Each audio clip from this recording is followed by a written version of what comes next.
Maple Leaf is flying as we head to the Canadian Tires Motorsports Park for round 3 of the LMP3-GT4 Challenge here in PRL. It's a Monday night and we're getting our weekly fix of multi-class action here with not just the LMP3-GT4 Challenge but also the GTP and the GT3 series coming up a little bit later. My name, Dareth Thacker, up in the commentary booth. Reese Gardner alongside me and Dustin Ollis in the production booth, making it all look pretty for you guys at home. And Reese, in AD Motorsports Park, I mean, this is one of those tracks where we don't get to see much racing at. We don't really commentate at it too much and race at it too often. It's going to be a bit of an unknown, I think, for these drivers tonight.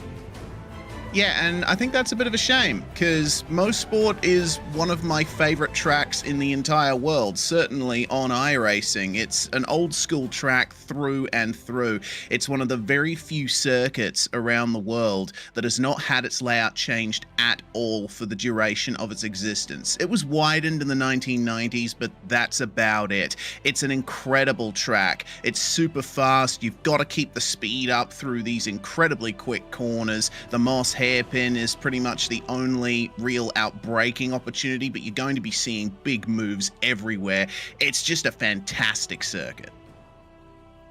You can tell it is one of those more classic circuits because you don't get that kind of track map where we see some really quite, sharp hairpins and some wide S's. You just have basically a big blob of a circuit. Corners make their way up around the lap. The start-finish straight is very, very short, and we put a bigger straightaway, the Mario Andretti straightaway, but we'll get onto that a little bit later. Looking at the calendar, of course, we've been to Watkins Glen. We had Misano last week in the torrential rain.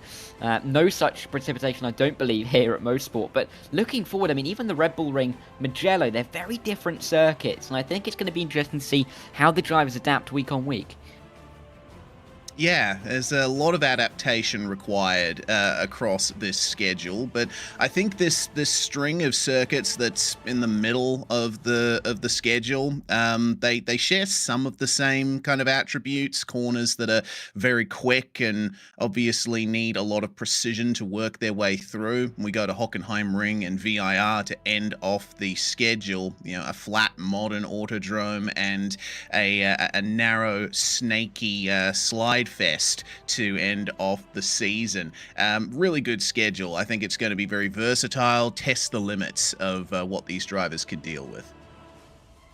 Yeah, we're going to be able to cash in on our air miles over the course of the season. We're going to take 6 trips across the Atlantic over the course of 9 races. But looking at the championship point standings in the LMP3, Alec Bergstrom, he has been so good so far. Leads the way with 110 points, 12 ahead of Peter Huston and Dayton Lowe, just a few more back. David Duino and Brian Vorch in the top 5. Calvin Mayant, Christian Garaton, Nikos Sanidakis, Nicky Taylor and Oleg Lovkov are those top 10 drivers.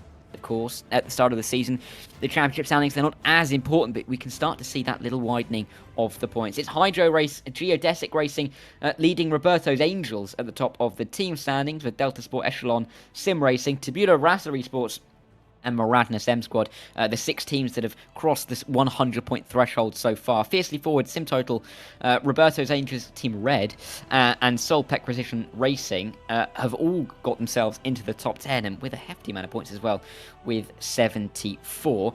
Over in the GT4 standings, of course, 2 classes in the same race. It's Jesse Mullins who leads the way, only 6 points ahead of Aaron Myers. Aidan Young's in there as well after a good showing last time out at Misano, with Roy Brown and Robert McGeehan also in that top 5. Adam Ostrich and Declan Derby, just 1 point between them as they round out the top 7, with Carter James, Caelan Tobin and Will Jennings also inside the top 10. And then, of course, in the team standings for the GT4, less teams to be competing. It's Solpec Precision leading Valhalla Motorsports Tevir by a good 57 points. Big Fast Racing and Team Beef are over 100 points, with Fiercely Forward, Valhalla Motorsports and Soy Boys Racing rounding off the 7 teams. So, some interesting championship battles, I think it's fair to say, throughout, and we're going to have to see how they start to develop over the course of this race. But of course, before we go racing, we've got to thank all of our sponsors helping us produce this broadcast. At Advanced Sim Racing, owned and operated, I should say, by passionate sim racers. Advanced Sim Racing designs and builds the sturdiest and most durable aluminium profile racing simulation cockpits available in the market today. All PRL members also get a 5% discount on ASR products using the Precision 5 coupon code. Racebox Sim Racing. Racebox offers mid and high-end button boxes for sim racing enthusiasts, from the casual gamer up to the most meticulous sim racing driver. Competitively priced and carefully handcrafted, our button boxes are an enjoyable addition to any sim racing setup. Visit raceboxsimracing.com and get a 5% discount using the Precision5 coupon code. The Butt Kicker. Butt Kicker products an incredible immersion and realism to every game. Feel every nuance and truly put yourself in the driver's seat. Maradness. Maradness is a performance lifestyle brand motivated by motorsport and founded by professional race car driver Daniel Marad. Mr. Hedge Sim Racing Photography. Capture your finest, proudest, or simply worst moments from your hobby in up to 8K resolution. It, of course, is a great addition to any sim room. And of course, Advanced Motorsports. Get ready to learn to be fast with Advanced Motorsports. Follow them on all of their socials to become a better driver, and I know that they are on pretty much every single social you can think of. You can get your hands on, you can download, and follow them because they do some fantastic stuff. But thanks to them, as we go racing in PRL this evening. But to bring you back in, Reese, with those championship standings, of course, with the point system that we have, we don't necessarily get too much of a split between these drivers. They stay quite close in the standings.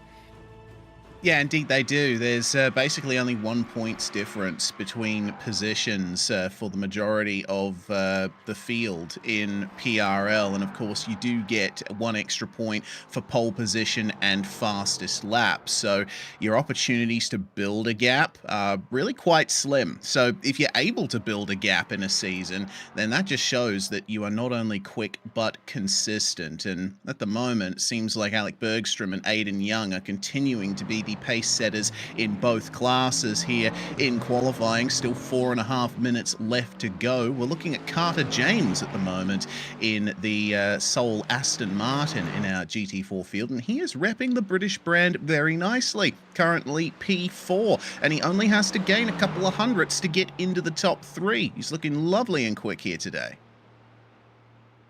Yeah, I mean, it really is quite close, isn't it, with these times? As you'd expect, it's a 1:10 lap time. There are very few, real braking zones at this circuit.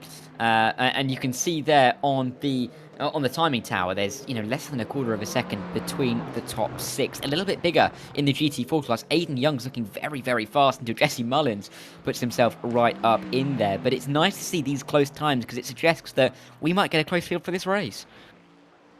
Yeah, indeed. Well, Carter James does indeed get into the top 3. Nice job in the Aston Martin. Alec Bergstrom as well in the LMP3, the Ligier JSP 320. This thing is pretty much super well suited to this circuit, isn't it? It's a downforce machine. It's got plenty of speed that it can carry through the corners. Just got to be careful of the bumps. The laser scan of Mosport is a little outdated. The track has received some tarmac runoffs in the intervening years, but the nature of the circuit is still very much the same, and you've got to be careful over those curbs. And I think that's another one of the ways that we're going to be seeing those times be very close as Bergstrom improves to a 1:10.2, putting a 10th on the rest of the field. Yeah, it's all those little nuances around the circuit, isn't it, that really define how your lap is going to go. It's characterful, isn't it, really? There's lots of nuances to this circuit, as you mentioned, that you don't really get other places. You can see through here towards the end of the lap.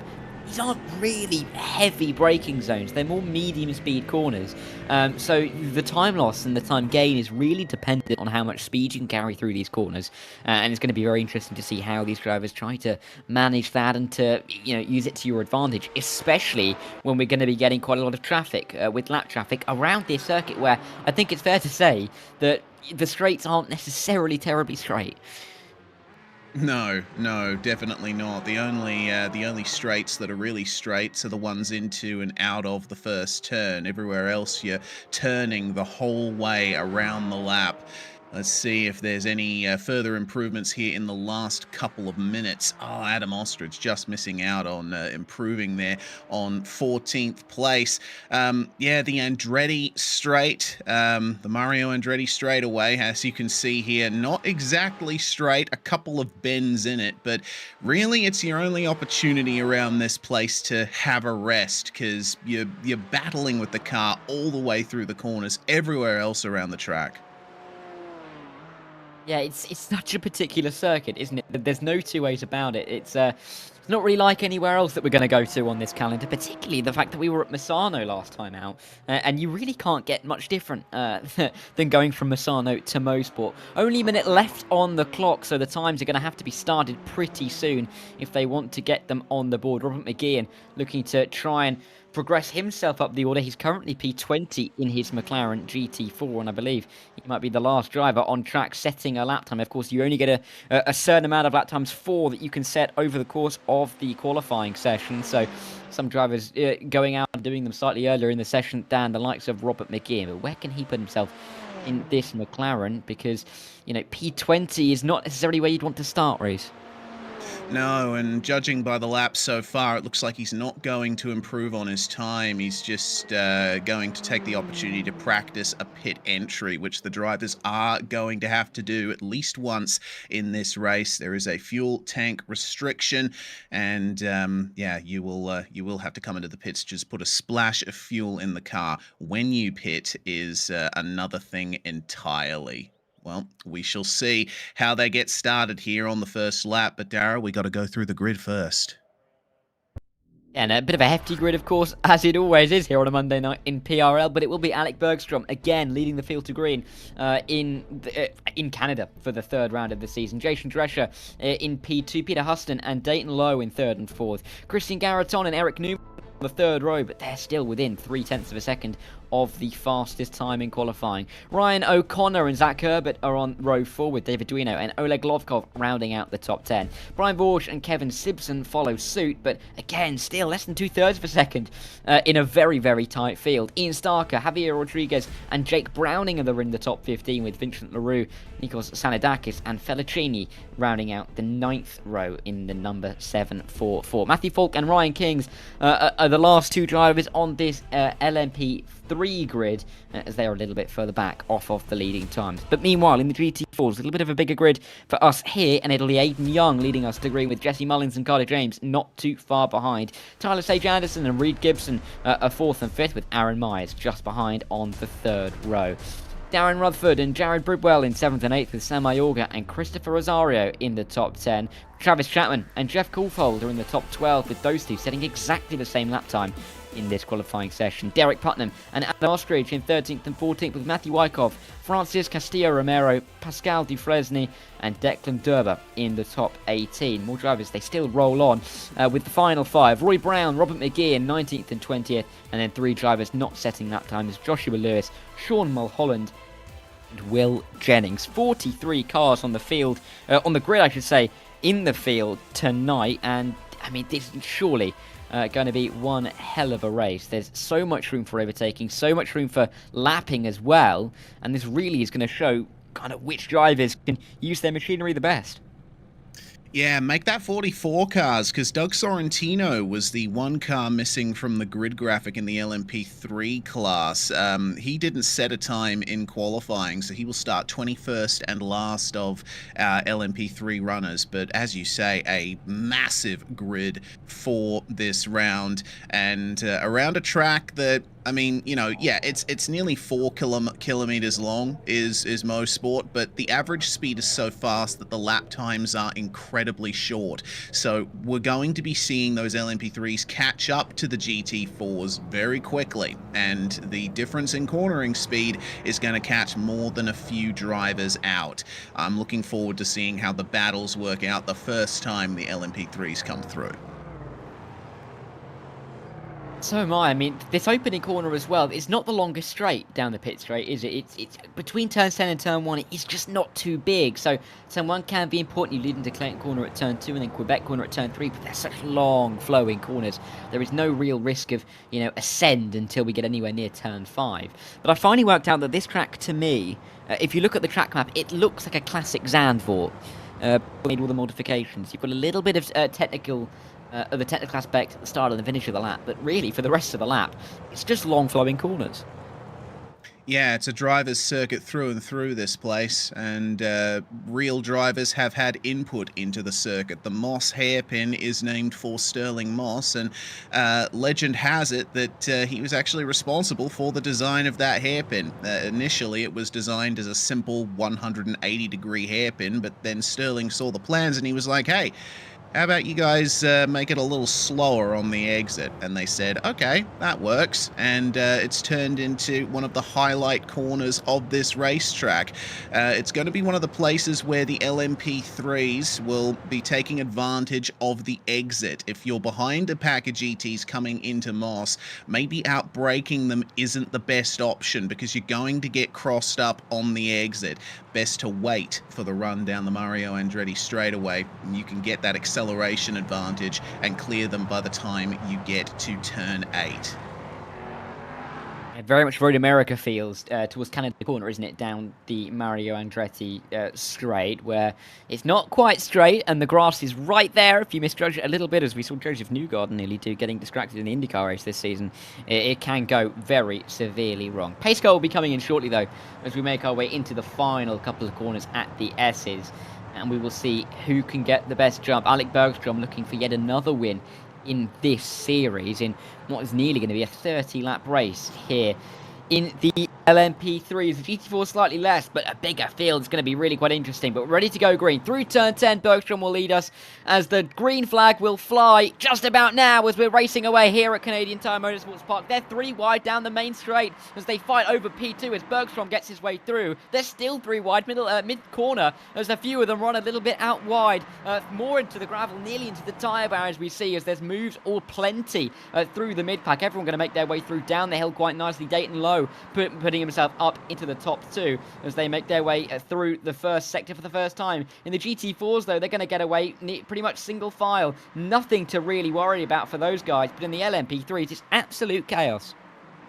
Yeah, pandemonium rising to the fore at Canadian Tire Motorsport Park. It's what usually happens, and we love it. Nice clean start in the GT4 class. Aiden Young leading the way from Jesse Mullins. Carter James was losing out a little bit on the initial start, but he has managed to continue on reasonably. So we're also seeing that the car of the 36, Declan Derber, has, Travis Chapman, the 35, my apologies, has gone for a spin at the first turn. And apart from that, it seems like everyone else has gotten away cleanly. A couple of positions lost due to excursions off track, but no crashes yet. That's the big word, is yet, as up the inside into turn 1, side by side, running between, I think that's Ryan O'Connor and Vincent LaRue, who's going to lose another position thanks to Kevin Simpson. And, the way the corners come thick and fast here, Dara, if you're offline in one corner, basically the next 2 are affected. Yeah, it's just the flowing nature of this circuit, and it's really one of the reasons why it's so nice to drive. You just find yourself into the next corner as you work your way through, sweeping through some of these corners, particularly at the S's. But down here at Moss, a bit of a send to the inside through the mid-pack. It looked pretty aggressive, and actually it's going to end in tears for not Sanidakis. Oh, it is Sanidakis going around. There was Garaton involved in there, but it's the number 7 car, the driver from New York, who has gone around and is going to have a lot more work to do. It was an aggressive move in the first place, but it can really pinch up. You were talking about how, Sterling Moss had helped design this corner to slow it off on the exit, and that's exactly why, as we just saw.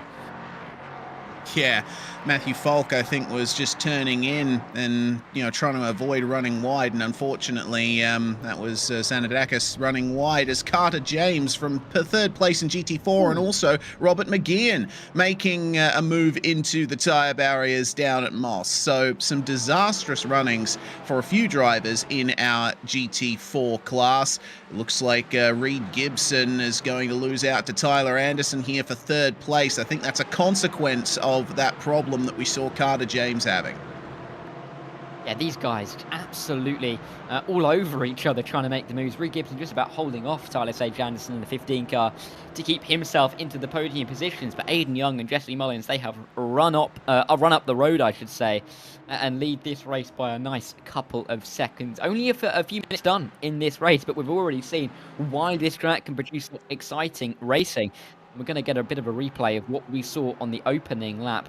Eric Newman having some issues as, you can see him going into the back of one of the other LMP2 cars, LMP3 I should say, and then there's just a knock-on effect, everybody being collected up behind, as that was through one of the opening corners. It's just so difficult at a track where there are many lines, but you cannot afford to go wide, because, you get an incident like this, the driver's behind, it's either, try and avoid, or you're going into the grass. Exactly, and the braking zone's incredibly short in that section, so you got to be careful on the first lap. David Duino and Zach Hebert, meanwhile, side by side, and that's a great move around the outside from David Duino. That's one of those corners where the outside line is not the end of the world, but I think Hebert's going to have another go at some point. He's going to have to wait for the exit of Moss, though. It's fast on entry, it's slow on exit, it's all about putting the power down, and if you're in a pack like this, it can be very difficult to pick your points. Yeah, and it's going to be really interesting to see. I think it's behind. There was, unless there was some, that was lapping a GT4. It looked like they were going 3 wide there, and they were, but it wasn't too much of a fight. But now they're fighting as they nearly do go 3 wide down this Mario Andretti straight. Who's going to be able to make the move and pick their way through this really quite tricky part? It's the battle for B14. Ian Starker trying to hold on from Doug Sorrentino as he looks to go up the inside, but can't find any way in towards the S's. The S's just emerged to the final corner. But, we're not going to see any moves there. But at the front of the field, Alec Bergstrom and Dayton Lowe, these two are fighting hard as they start to work through the GT4s for the first time.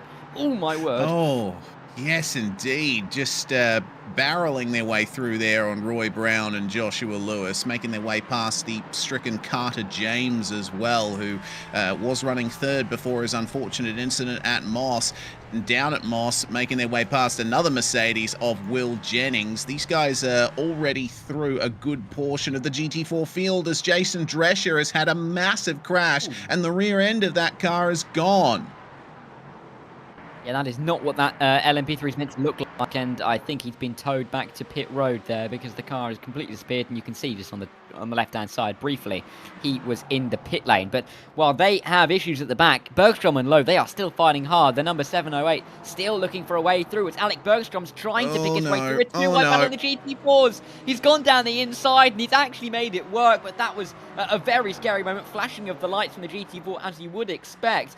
But Alec Bergstrom would argue that he'd had to make the move somewhere as he weaves his way slaloming through the rest of the GT4s. They just keep coming, don't they, Reece? There's just no end to them at a track that's so short. With 23 GT4s going around, you're going to find one every couple of seconds. Yeah, they've only just gotten into the top 10 of our GT4 field as they pincer move the Mercedes coming out of turn 3. That's incredible stuff. Well, we will see how clean the runnings are here. The top of the GT4 pack now. These drivers are much quicker than the ones that they were initially passing. They will be a bit harder to get by, but I think they've come up on them at exactly the right time. The Mario Andretti straight away. In terms of top speeds, the GT4s and the LMP3s are similar, but as you can see, the LMP3s have them on acceleration and they can get up to speed very nicely. Looks like about 25 k's an hour difference between our two classes at the end of the straight. We're going to have a look at what happened to Jason Drescher, and it looks like he just lost it by himself as he was trying to work his way through the GT4 pack, and that's such a shame for Drescher. He was on for a top 5 at least in the LMP3 class. Yeah, really, really gutting for him, really. And, you know, he'll be so disappointed to make the mistake, and there's no one else you could really blame in that situation, apart from maybe the GT4, but you'd be hard-pressed to make that argument, Dick. There's so many cars. Oh, there's a GT4 nearly going around in front of about, you know, 6 or 7 of these LMP3s as they dive their way now through the opening couple of corners. I did notice as well, David Duino's works his way up to P3. Oh my, just look at the scenes through here. It's an absolute melee. There's cars all over the road as they just try and pick their way through. There's a GT4 off of the road. Anderson. And that's Tyler Sage Anderson, who was running near the front of the field, obviously. So he's come a cropper to possibly some of this traffic as we go back to the lead. There is just no respite for us up here in the commentary booth.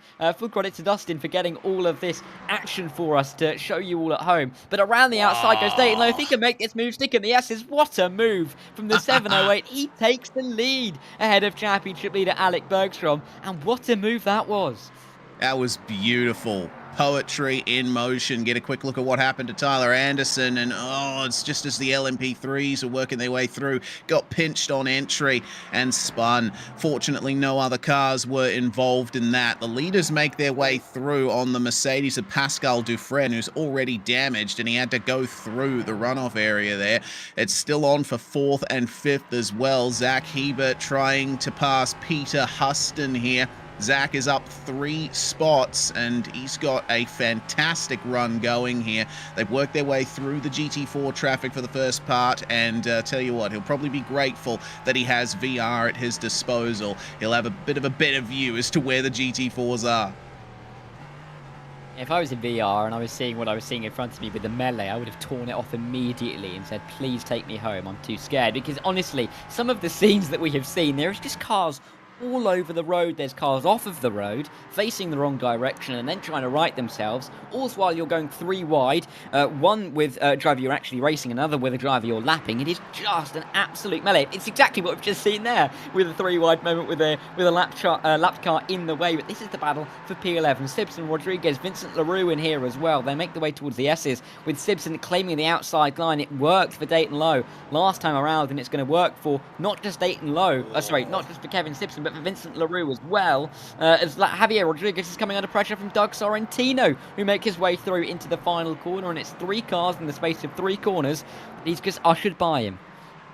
Javier had a massive slide coming into turn 9, so he's going to be grateful that he's still on the straight and narrow for the time being. They're trying to make their way through here on our GT4 leader of Aiden Young. Oh no, problem for an LMP3 there. Who's that? That's Ryan Kings, it looks like, who's now towed back to the pits. We're seeing cars start to drop like flies here, Dara. Yeah, a bit of a hazard of just the nature of the circuit and the traffic that we're getting. And another thought that has just popped into my mind, Reece, we've got this week, but you've also got to remember that next week we're going to have the GTPs and the GT3s racing around here as well, which is going to be just as crazy. And Matthew Wyckoff, he's come into some difficulties, as we're about to see here. Oh, there's just the slightest bit of contact. You know, you could say he's got his nose cut off. He also drifted a little bit wide, but at the same time, when there's a car coming around your outside, they've got to be very careful in how they do that. But it's just a bit of an occupational hazard of what these guys are doing with the racing that they're having. Yeah, and I think you've got to have some empathy for the GT4 in that situation, because they don't have the aerodynamic capabilities of the LMP3s. They can't just pinch on the exit of the corner like the LMP3s can. They rely a lot more on mechanical grip, and so they have to drift wide. That is their regular line. Is out of the final corner. A GT4 spins. That was in the battle for 10th place, it looks like. That's a big shame there. We'll have to do a bit of digging to see exactly who that was, but it looks like it might have been Adam Ostrich we're hearing. So that's a shame there for the Porsche, and he just took too much curb there in the final corner. The curbs can be brutal here. He gave a bit of a kiss to the barrier, got himself pirouetted around perfectly, didn't he? I mean, that was a bit of a silver lining. At least he was facing in the right direction, even if he has picked up a little bit of damage. This is the battle for P4 in the LMP3 category. Peter Huston, Zach Hebert are fighting it out as they make their way through some of the GT3 traffic. As another one, GT4 traffic, I should say, as another driver is off of the road. Whilst these two are fighting for people, though, look at the battle they're drawing in. We've got Ryan O'Connor, Oleg Lovkov, Jake Browning in here as well. 5 cars you could throw a blanket over, fighting over P4. David Duino has escaped up the road. He is run off 4 seconds into the future. Alec Bertram and Dayton Lower are then another 7 seconds ahead of him. So these guys fighting over P4, they've got a lot of work to do if they're going to go any higher up, but this could really be a gloves-off battle. Yeah, and traffic management's going to be a big part of it as well. Sometimes it's just the luck of the draw around a place like this. You come up on traffic in the wrong place and you are going to lose a few seconds. That's just how it is. Peter Huston is now having to make way for Zach Hebert down the inside of turn 8. That place where we saw that incredible move by Dayton Lowe to get the lead in the LMP3 class. But this is a fantastic fight. 5 cars and a train, all coming up on one more GT4 for the time being. The next one up the road is going to be Adam Ostrich. That's Declan Derber that they're making their way past, and they get through without much fuss coming into turn 2. Now they can resume the fight, and up the front of this battle, there's so much that Peter Huston is having to contend with. He's got the pressure from behind. He's got the pressure to pass. Yeah, and he's really coming under pressure from Ryan O'Connor right now as they dive their way towards Moss Corner, as they'll make their way through this double right-hander. And look at what's in front of them. A whole nother clump of GT4s to, feast their eyes upon, but they won't be too pleased to see them, not least Zach Hebert, who is just looking for an easy time, but he just knows that he won't be getting it. Up towards the S's we come for a countless time now. These guys are getting around this circuit so quickly. We're lapping at about 1 minute 15 at the moment, just under, really, 1:12 for these guys in the pack. But look at this around the outside. There's a battle in the GT4s ongoing as they all try and pass. This is just absolutely fantastic multi-class racing. It's why we love these series. Again, down the inside, that David Duino making the move, but we have got pitters already in the LMP3s about 15 minutes into the race, so just shy of half distance, which makes you think that maybe they're trying to get out of that train just to get a bit of an undercut to get themselves out of what really is some increased pressure of the front train. Yeah, I think that's exactly what Ryan O'Connor's decided to do there, jumping in the number 95 LMP3, seeing a couple of pitters in the GT4 class as well. Tyler Anderson's just completed a pit stop, and no surprise to see him in early comparatively when compared to the other GT4s. He was a bit damaged and off the pace and way down the field, so might as well get your stop out of the way now if you're a GT4 that's had issues in the opening stages. But it'll be interesting to see how Ryan O'Connor in the LMP3 progresses from here. Currently last in the LMP3 standings. He's got a lot of work to do, but maybe this decision to pit early will pay off for him.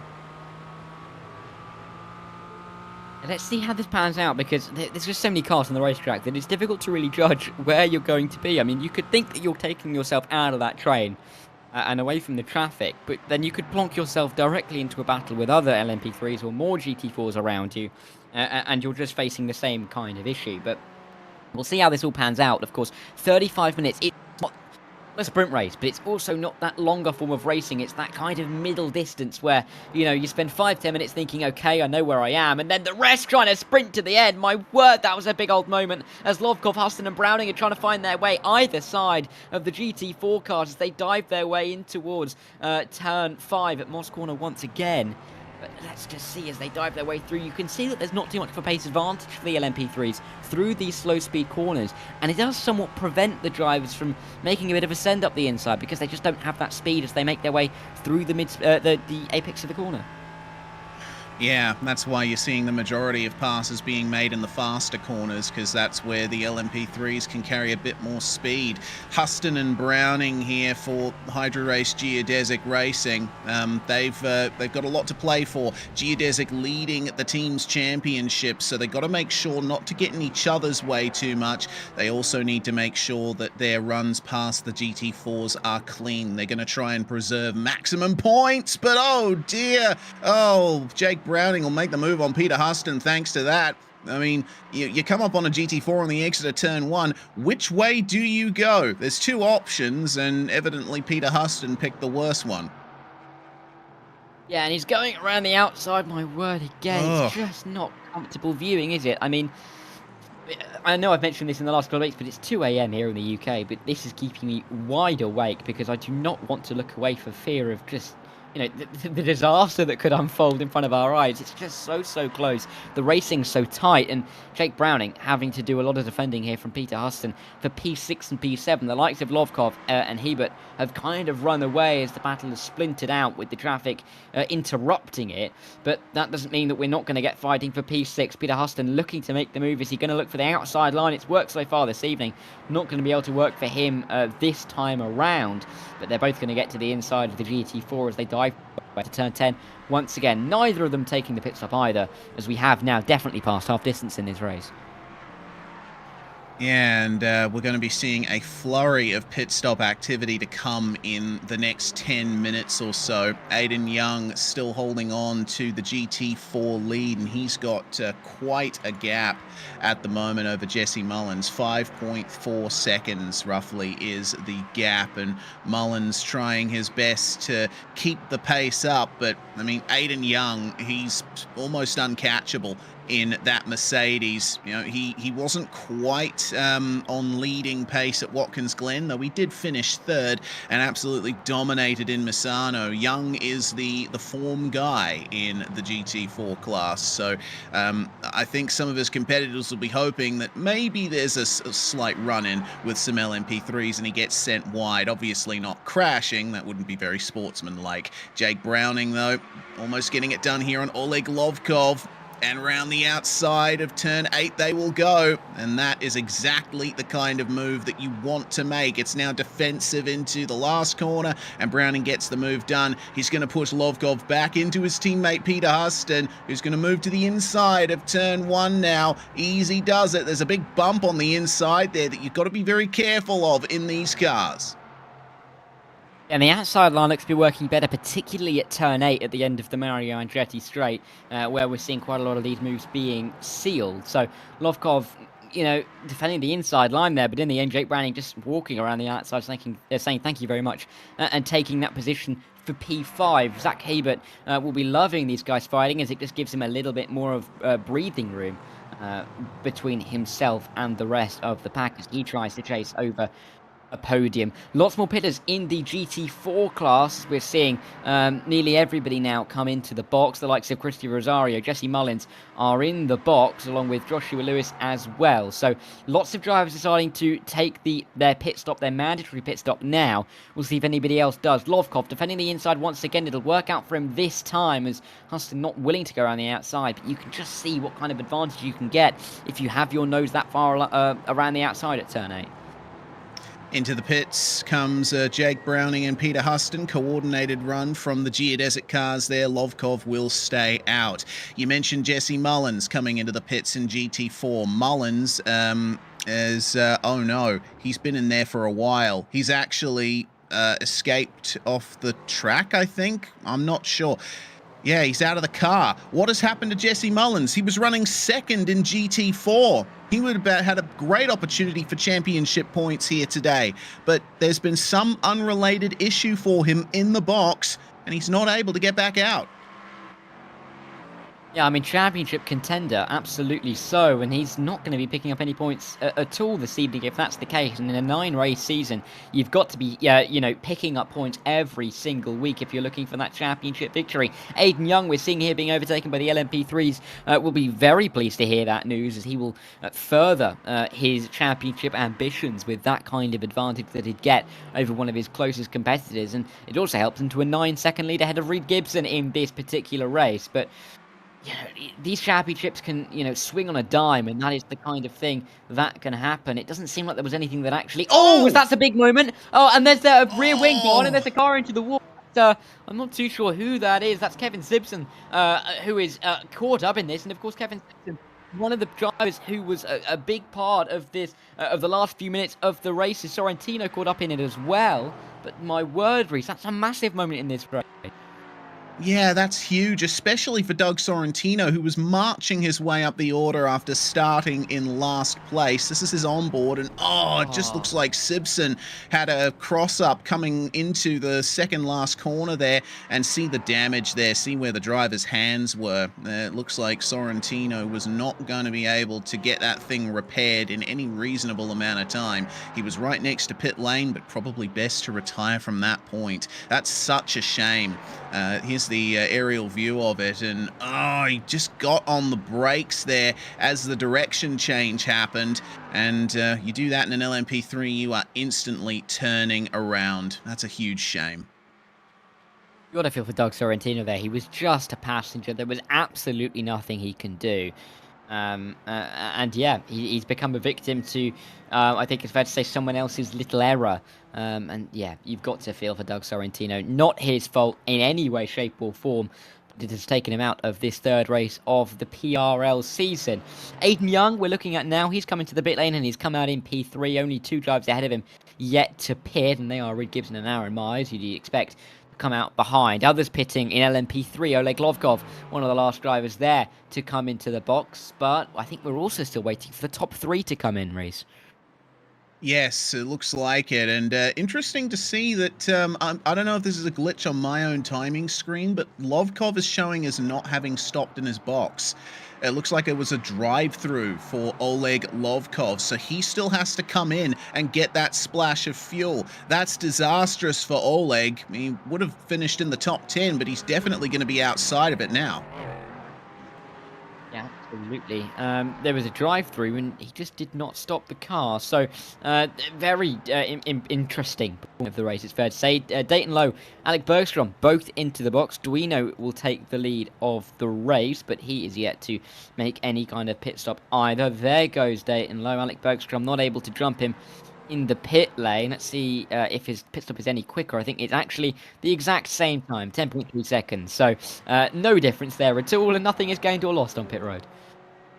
No, there is not. So Alec Bergstrom's aim now will be to just try and manage the traffic, get some clean runs. We'll see if Dayton Lowe will be able to hold on to this lead. He's managed to gain a bit on him. About 5.4 seconds is the gap between our LMP3 leaders, and Oleg Lovkov does come back into the pits to serve his mandatory pit stop. I think maybe it was potentially the incident limit or not clearing a slowdown that was responsible for his initial trip into the lane.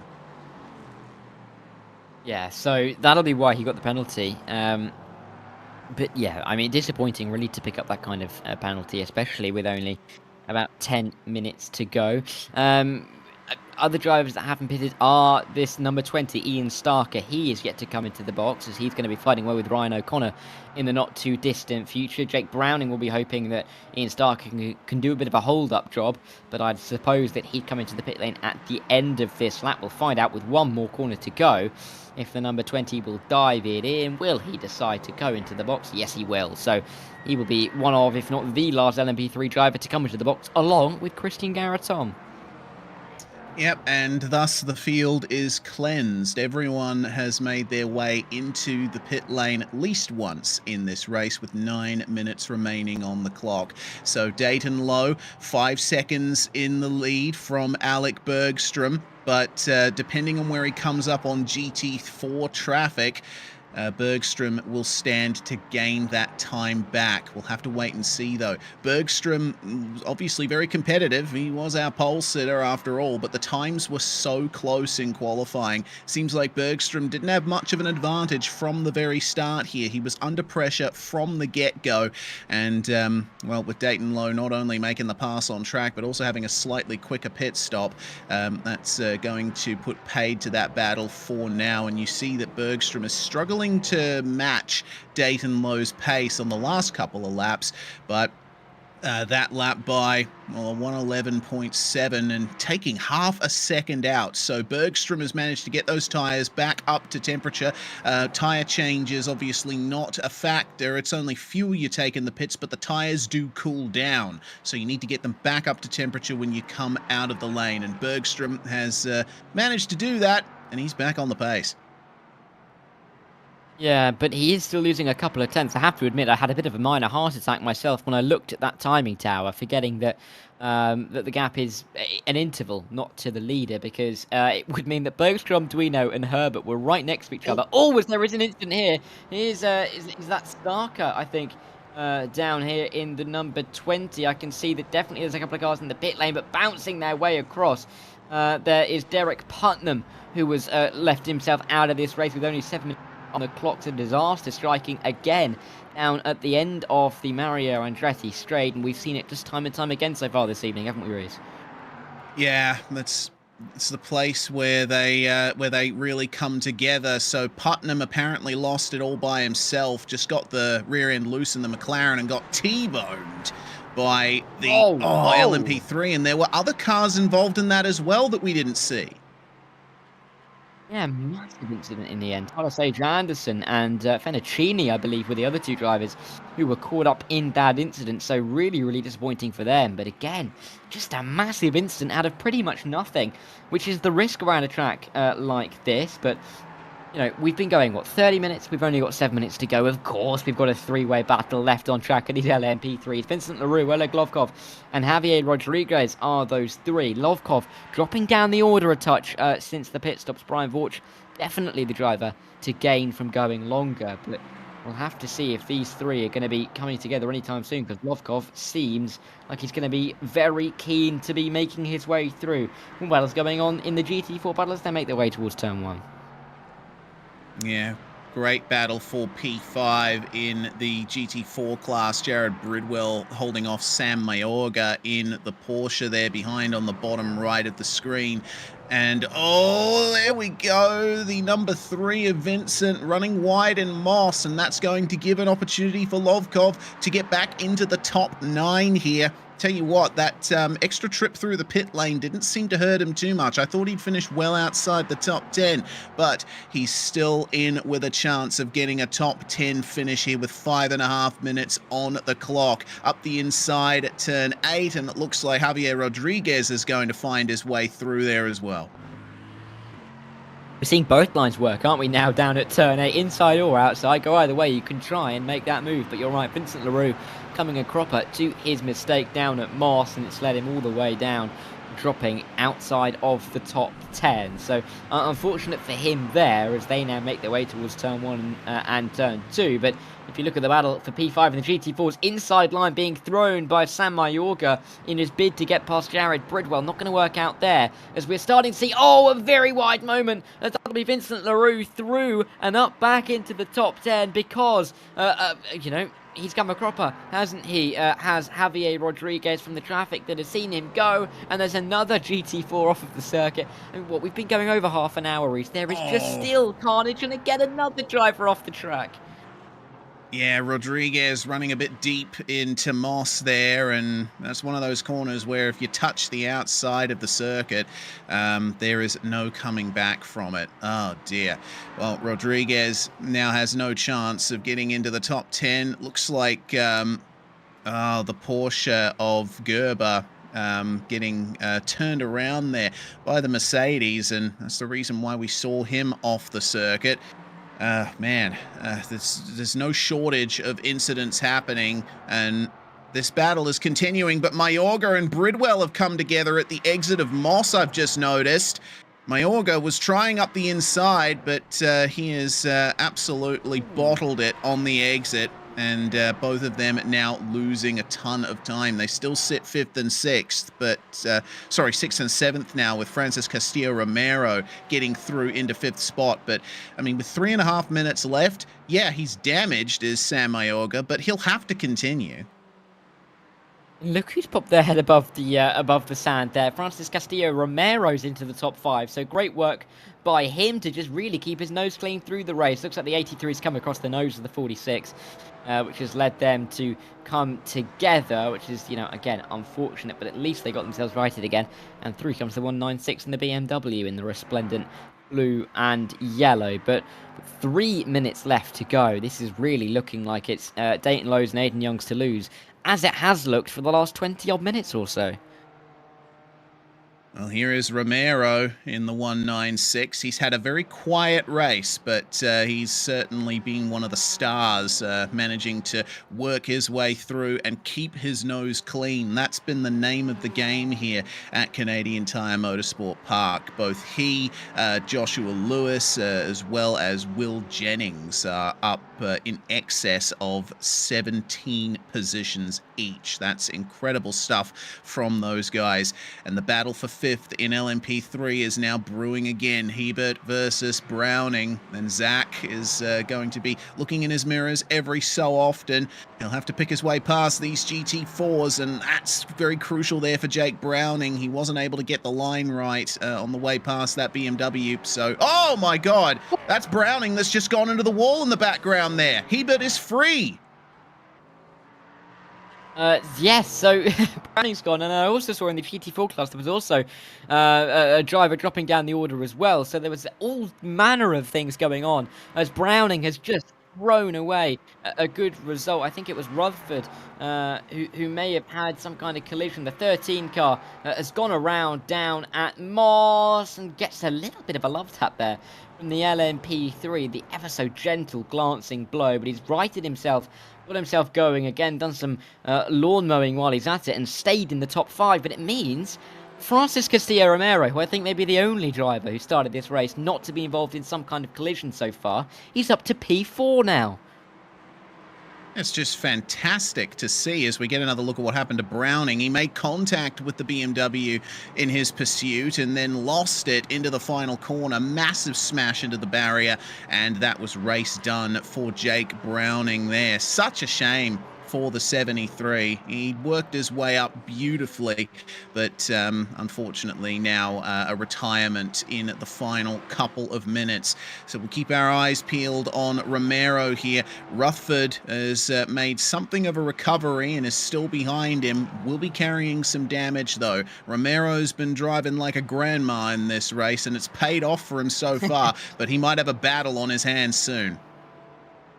It's the first time I've ever heard that being used fully as a compliment, and it really is, because he's just kept himself out of trouble, and it's worked for him in the 196, and fully deserving of the position that he's currently in with only 30 seconds left on the clock. The question really is, where is, oh my word, as they come through turn 1, there's more LMP3 traffic coming through. The question is, where is Dayton Lowe? Because, of course, he'll be looking to be on his last lap in the not-too-distant future. He's coming through the final corner, which means we're going to get one more lap here, as the white flag flies at Motorsport. So even though the time is about to tick to 0, we're going to get one more minute of racing here. Yep, just with a few seconds to spare did Dayton Lowe cross the line in, and so I think for some LMP3 runners, that extra couple of seconds might make the difference between them having to make a splash and dash or not. They'll have to wait and see on that one. But it is the final lap, and it's a very short final lap here at CTMP. Brian Vos and Oleg Lovkov side by side coming into turn 8. Lovkov round the outside is going to get it done at turn 9, or will he? That's a great defense from Brian. Yeah, fantastic work from him to just keep that position just about as they find the white flag, making their way through turn 1.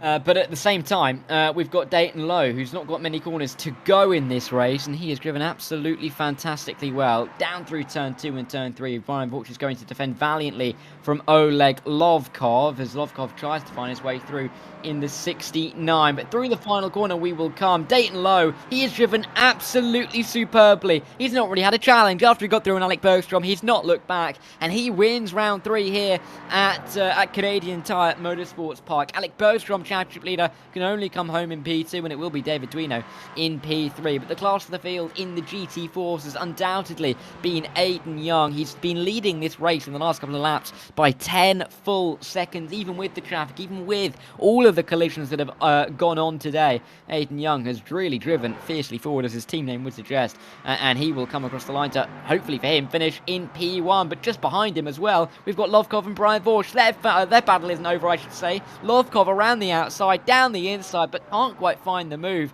It's exactly what happened last time around. Brian Vorsch will defend his position and hold on for 7th, as it'll be 8th for Oleg Lovkov. What a win for both Dayton Lowe and Aiden Young, because it's been such a race of attrition, so many incidents, and it's been so impressive just to see all these drivers get through. Romero, oh no, he now really is driving like a Grandma race.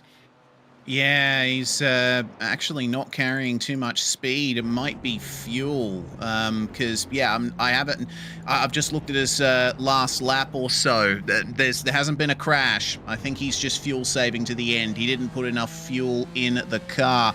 14.9 seconds at the stop though, which is pretty long by GT4 standards. So I'm not sure what happened to him there. Regardless, he will still finish in 8th place in the GT4 class, which is definitely more than he was probably expecting. Everybody's finished though, and it's time to go through our results. Yeah, what a race that was. That really made sure that we were on our toes all the way through. And I have to say, before we get into these results, massive credit to Dustin Ollis, our producer, for getting us as much action as he could. He did a fantastic job. But in the race, though, it was Dayton Lowe winning 7 seconds ahead of Alec Bergstrom in what really was, in the end, a dominant display. David Duino and Ryan D'O'Connor 3rd and 4th, with Duino picking up the podium after holding it from pretty much the opening 10 minutes. Zach Hebert in the top 5 with Peter Huston, Brian Vorsch, Oleg Lovkov, Vincent LaRue, and Christian Garaton inside the top 10, and within a minute as well, with all of that carnage that we saw. Javier Rodriguez, Kevin Simpson, and Nikos Sanidakis were the only other drivers on the lead lap. Matthew Falk was the only other finisher as well, with Jake Browning, Ian Starker, Jason Drescher, Fennicini, Doug Sorrentino, Eric Newman, all finding some kind of issues, along with Ryan Kings. So many drivers finding so many issues up and down the field because they were having to lap these guys in the GT4s, with Aiden Young coming out on top in his Mercedes-Benz. It was a Mercedes 1-2 with Reed Gibson 10 seconds back, but then the Porsches made up 3rd, 4th and 5th. Aaron Myers, Darren Rutherford and Sam Mayorga. Jared Bridwell in 6th with Francis Castillo-Romero, who was looking so good for a top 4, just dropped away at the end for a P7. Joshua Lewis, Jeff Kulfhold and Adam Ostrich, who himself had some issues, came home P10. 8 drivers, well, I say on the lead lap, 8 drivers within a minute there. Will Jennings, Christopher Rosario, 11th and 12th, Roy Brown and Declan Derber, Travis Chapman in P15 were the other finishers in the race, and then others came into trouble. Derek Putnam, Robert McGeehan, Tyler Sage Anderson, Jesse Mullins, Matthew Wykov, along with our final couple of drivers, Pascal Dufresne, Carter James, and Sean Mulholland. Well, my word, that was quite something, Reese. I think it's fair to say action absolutely everywhere you looked. And all I can think of right now is roll on the GTPs and GT3s here that are going to be next week at this very track. Yeah, absolutely. The pace will increase and the drama will increase as well, as if it couldn't get high enough here. But rising above it all was Dayton Lowe, our LMP3 winner, who joins us now. Hey, how's it going? Dayton, well done. I mean, it was difficult off the start. I mean, that first set of getting through the traffic was so difficult. You made the move, obviously, on your championship rival there. But, I mean, the traffic, generally, how difficult was it just to pick your way through at points? A little bit. It was difficult, but I'll tell you, it was a lot of fun. This is probably one of the funnest tracks to slice and weave through GT traffic. This is probably the best circuit to do it. Yeah, I was going to ask you about the circuit because it's not a track that we spend a lot of time racing around. Is it clearly one of your favourites, or is it one that you're going to have to be a little bit more convinced by? It seems that you enjoyed it pretty well. Oh, this track is insanely fun, especially anything with a modicum of downforce. There's few tracks that are more fun than Mosport. I really wish it got raced quite a bit more often. Yeah, it's definitely a note for future series anywhere, really, because it really did show some great racing. But generally, looking at the championship, are you pleased with the result? Of course, picking up points on everybody and really putting yourself into that picture. Of course, this race felt fantastic. You know, just getting the win, getting that jump in points is really going to help no matter what. But this championship is not over. But we're only in the third race. We still have a very long time to go. We still have plenty of chances to make silly mistakes and just throw away this championship. You know, with the points being so close together, it's hard to really make, you know, big gains per race. But you know, a win here and a win there, I'm gonna take, because this competition, you know, Alec is insanely fast. So this is not an easy championship, but you know, it feels good to get the win and get some points down. And a quick word before we let you go about next week's track, Red Bull Ring. Is it one you're looking forward to? Oh, it's Red Bull Ring.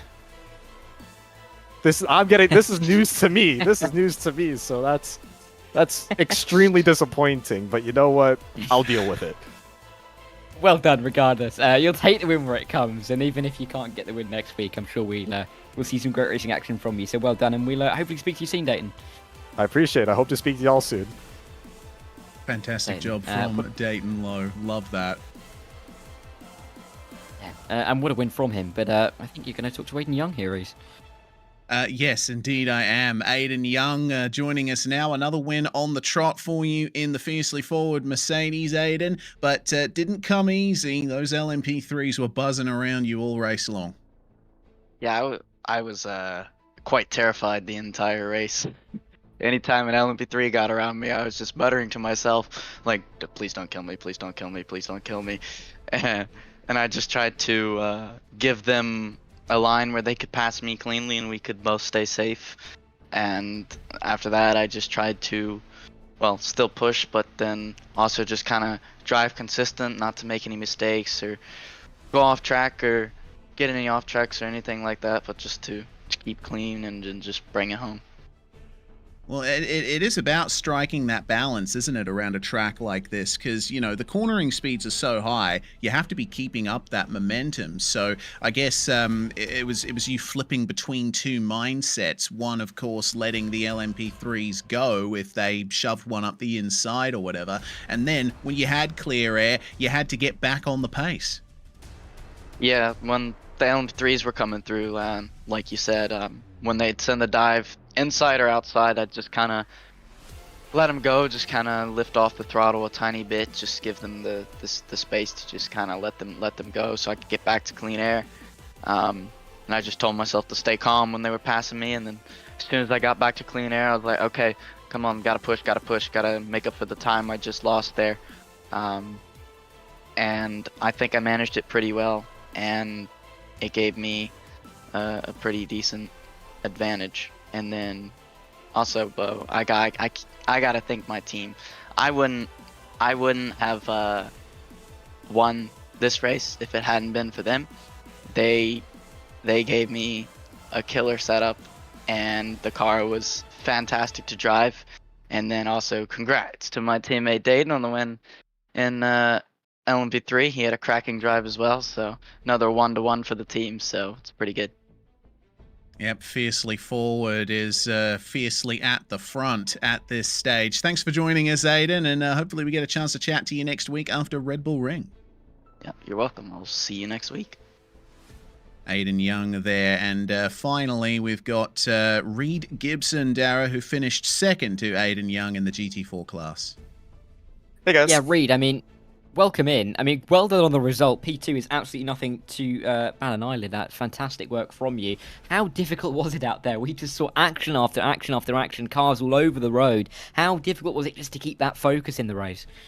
Yeah, I mean, most sports insanely difficult. It's a hot track. These cars, you know, struggle a little bit with understeer and the closing speed of the traffic cars without any heavy braking zones. It makes it difficult. So, you know, my goal going in was to just get into a rhythm, and, you know, in my mind, qualifying fifth, I thought I was just going to sit in the train and do my thing and just, you know, save some tires, save some fuel, and see where it all shook out. But I was able to find a gap, and I was just able to, you know, look in my mirrors a lot, make good lifts to let the P3s get by me, and, you know, I just kind of ran a really uneventful but still very tense race.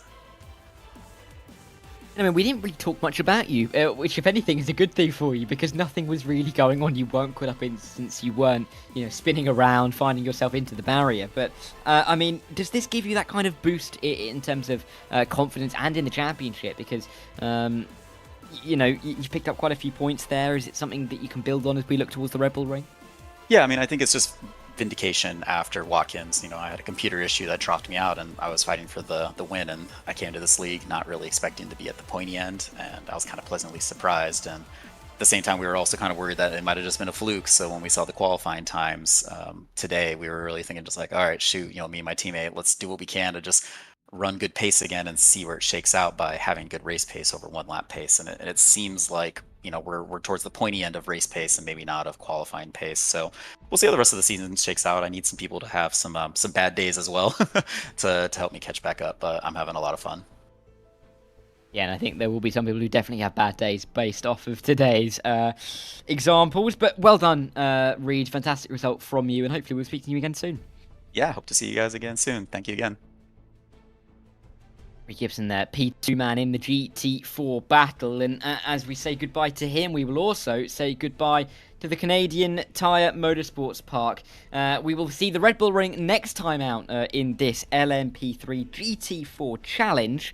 But for now, we're going to cross straight over to what is the GTP and GT3 series. Of course, we double up on our action here on Monday nights in PRL. We don't just get that one exceptional 35 minutes worth of racing. We're going to get another 45, and we are going to be crossing over to Daytona here at, one of the most famous, if not the most famous roval in the world of motorsports race, and this can be a circuit where a lot can happen and also not a lot can happen, which is not going to be what we're saying next week, as we will be going back to motorsport again for this series. Indeed we will, and I love the schedule for GTP and GT3 as well. Going to Interlagos for the next round after that. Fuji Speedway, no chicane, that's going to be an interesting one for sure. Then Road America, Barcelona, and the Circuit de la Sarthe. What a fantastic schedule this one is going to be. But we will head to the spiritual home of sports car racing in one of the spiritual homes of sports car racing in Florida. I keep forgetting that both Sebring and Daytona are in the same state. So, it really is an epicenter for international endurance racing. Yes, it's very flat, isn't it, Florida? You can stick quite a few racetracks on there when there's not too much in the way of elevation. And they have done, Homestead Road as well, of course, not as much of a classic, but still a Floridian circuit that is well known and well used as well. There are more than that, but they are just to name a few. In the driver standings, though, in this GTP category, Pat Pelchat has had a great couple of rounds to kick off this season, and he has an 18-point lead already at the top of the standings. Graham Wildmon is just in behind, but it's Alex de Almeida and Jack Hedgecox who are tied for third on 94. Jeremy Carter and Rodrigo Abreu are fifth and sixth, with Nathan Ray, Bradley Holly, Darian Roy, and Carsten Quint rounding out the top 10 in a very, very tight championship at that back end. Go Win Racing lead the team standings with Blue McCaw eMotorsports in P2. It's a tight championship battle with Solpec, Precision Racing, and Pax Oceani third and fourth. Whatterback Racing, Overdrive, Solpec Precision Racing QC, and Simcar all have points, and Vice Motorsport yet to get off the mark down in P8. Over in the GT3s, it's Brett Gardner who leads the way with a still relatively comfortable but somewhat smaller 10-point margin to Corey Saccone. Jake Cummings and Chris Stewart third and fourth, with William Fenson leading the brothers in P5. Ted Lowendick in sixth, Richard Saavedra, Mark Kalin, Eric Fenson, the second of the brothers, in ninth, and Daniel Trinker in the top 10. Over in the team standings in the GT3, Hexport Academy by AMS leading the way quite comfortably, 36 points ahead of Big Fast Racing. The Fenson brothers are third ahead of Drivetrain Motorsport, Taki and Simsport in fifth, with DFL, Waterback Racing, Backrow, Solpec Precision Racing, and AGS Blackthorn Racing, the 9 teams in this GT3 category. And as we got through all of our screens to show you what is going on in the championship picture of this particular series, we can get to the action on track and just see how fast these prototypes are going to go around the circuit, Reese. Yep, plenty of speed to be taken through the bus stop chicane, which is now called the Le Mans chicane here at Daytona, and seemed like it was Pat Pelchat who ran a little bit deep there and had to abandon that final lap, but he's still on provisional pole position. Nathan Bartley, meanwhile, just going a little bit faster there, teammate to Pat Pelchat, the Solpec Precision Racing team. This is looking very good for this team at the moment in the GTP class. At the moment, it's Jake Cummings who's on top in GT3. And interesting to see. I'm not seeing much of a trace of Brett Gardner here. He's not showing up. Well, actually, he is there. He is in the server, but he's gotten off to a bit of a late start in his qualifying session. But if he does end up setting a lap, I'd expect him to be right up the top in that red Corvette. He has been the man to beat in the GT3 class from the get-go. Yeah, I mean, an incredible effort, really, from not just him, but also Pat Pelchat in the GTP, Jake Cummings in the GT3s as well. Corey Saccone has been up there week in, week out, and a good showing, seemingly, from Shreyas, I should say, Venkataraju. Shreyas should be the easy part of that name, but I somehow messed that bit up, as he is in P3 at the moment. Brett Gardner looking like he's hoping to settle a lap time in his Chevy as he makes his way back onto the oval and will make his way towards the line. It's just that long wait where you're not really going to lose or gain too much time before we wait to see what it does say on the, with the time coming through. Yep, just put the power down, flat to the floor, have a bit of a rest, go up through the gears, just focus on when you're changing the gears, and Brett Gardner will cross the line for his first official lap of a 1:45.9. That's half a second off Jake Cummings' time in the number 95, and he's going to be demoted to P5 and then P6 as Ted Lowendick goes to provisional pole position in the GT3 class. That Audi has not been solidly up the front yet. That's a great lap there from Ted. A quarter of a second clear as well. What an effort from the number 72 car with a 45.167. A great time in that GT3 battle. Traffic, I don't think is going to be too much of an issue here compared to Motorsport Reese. I think it's fair to say the Rover, we've seen it time and time again with so many class races here at Daytona, really provides most of the overtaking that the GTPs will need. Yes, I think, traffic management is going to be a lot more simple here than it was for the LMP3 and GT4s. John Rice, meanwhile, putting in a fantastic time to go second in the GTP class. Darian Roy running a bit deep as well at the bus stop, and that'll be the end of his qualifying run. So with a minute or so left in the session, we still have quite a few drivers who I don't think we've seen the best from so far. I think, Ted Lowendick looking pretty good at the top of the GT3 standings. We'll see how Sean Murphy goes with only a minute left in the session. Depending on where drivers are on track, gotta be gentle. Easy does it coming out of the bus stop chicane, and now it's just the run to the line. I think Murphy probably won't be too happy with how he exited that complex. Yeah, Sean Murphy. I mean, on the banking, you get more of a sense of what it's like to live where you are, isn't it, Reese? With the world being upside down. Of course. Sorry, that was a really poor reference. I do apologise. Never heard that one Sean before. Murphy. It's my first thought that came to my mind. I thought I'll say it, but why not? And realised after it came out of my mouth, probably worth not saying it in the first place. Anyway, Jake Cummings crossing the line. He's still in P2. Corey Fenton in his Ferrari. Can he improve on his 48 flat? Of course, that's a few seconds off where the rest of the grid is, and it doesn't look like he's going to be anywhere near that time. 49.6 is what he's done. And I don't think he will be improving. Eric Fenson won't be making it to the line, so he'll be staying exactly where he is.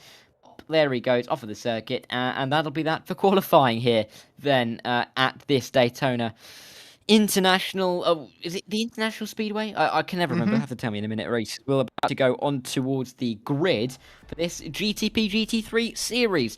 Pat Pelchat again leading us to green, 2/10 ahead of John Rice with a great time in the number 27 car. Nathan Bartley and Bradley Holly, 3rd and 4th. Bradley Holly, we'll have to see if we can get his T-cam back in after that great view last time out. Nicholas Farts and Jerome Berthiaume is in P6 with Alex de Almeida and Rodrigo Abrao 7th and 8th. Jack Hedgecox and Jeremy Carter 9th and 10th, with Cody Cosgrove and Matthew Denise in the top 12, but still less than a second off of the leading times. Carsten Quinn and Ray Kingsbury, Jeff Evans and Nathan Ray are the 16 drivers within a minute and on the 8th row. Kevin Santana and Graham Wildmon 17th and 18th, with the one more driver, Darian Roy, P19, running out the 19 drivers in the GTP category. In the GT3s, it's Ted Lovendick with I think it's fair to say, somewhat surprising pole position by a quarter of a second ahead of Jake Cummings. Corey Saccone and Shreyas Venkataruju, I can apologise, in P4. Chris Stewart and William Fenson, who leads the Fenson brothers, is in P6. Brett Gardner and Eric Fenson in 7th and 8th, with Sean Stecker, Gabriel Alvarado, Richard Saavedra and Mark Kalin, the 12 drivers on the front 6 rows. Sean Murphy, Daniel Trinker, Thomas Yankee and Bowie Suen in the top 16. Chris Schreiber and Evan Henneman will start from this race in P18. Travis Pruitt and Corey Fenson, the third of the 3 Fenson brothers, in P20. Kerry Corcoran and Jake Mackey round out the 22 drivers. I make that 41, Greece. So, you know, in the 2 races tonight, 84 drivers. It's fantastic just to see such high turnout for these events. Yeah, indeed. You know, a completely different field as well in both of the events tonight. Really shows how much commitment there is here to the Precision Racing League. And we also have one of our lead admins for PRL here as well, in the form of Jerome Berthiaume, starting P6 in the GTPs. So I'm pretty sure the drivers around him will be given a little bit more space, because you don't want to take out the admin. And I butchered his name, didn't I? Oh no, I'll be out of a job soon. But yeah, Jerome will be starting up in near the front of the field. Actually, he's got a good chance at the start of this race, but it's going to be a little while before we really start to see the lapping begin between the GTPs and the GT3s. And as we touched on, the traffic management shouldn't be too difficult with the long straights and the oval that we've got. But you'd have to say the pinch points, maybe turn 1 is where we're going to see quite a lot of the action, because you can take such a wide line into there that you can see some moves being made. Yeah, indeed. Plenty of places around Daytona where you can stick one up the inside, but I think the first few corners are going to be a point of contention in both classes. There's the very long, fast run into turn 1, and then you have the international horseshoe at turn 3. So it's going to be difficult. The track does widen up a little bit, but we almost always see some kind of incident come to pass in those sequences on the first lap. We'll wait and see for the start here for the GTP's pace car in. Pat Pelchat will go early, and we're already away. Yeah, and they're 3 wide and behind. Bit of a keep catching people napping, even me there, on the race start. Very early start for Pat Pelchat, the championship leader, as they make their way towards turn 1 in the GTPs. Nearly 3 wide. Just a couple of drivers trying a bit of an up and under move, trying to make that work around the outside, around the inside, as they make their way in towards the international horseshoe for the first time. In the GT3s, though, they're going to dive in towards turn 1, and it is a very good start from Ted Lovendick, who leads them through the opening corner. They squabble in behind, nearly 2 wide, as they make their way through these little kinks before we get to the international horseshoe. But everyone seems like they've got through okay, and there doesn't seem like there's been too many collisions in the opening few corners. Yeah, Ted Lowendick actually falling to 3rd there, coming off the run to turn 1. Jake Cummings is going to lead the way in the GT3 class. Venkataraju, meanwhile, in the Porsche, up into 2nd spot and pressuring Cummings initially on the first lap.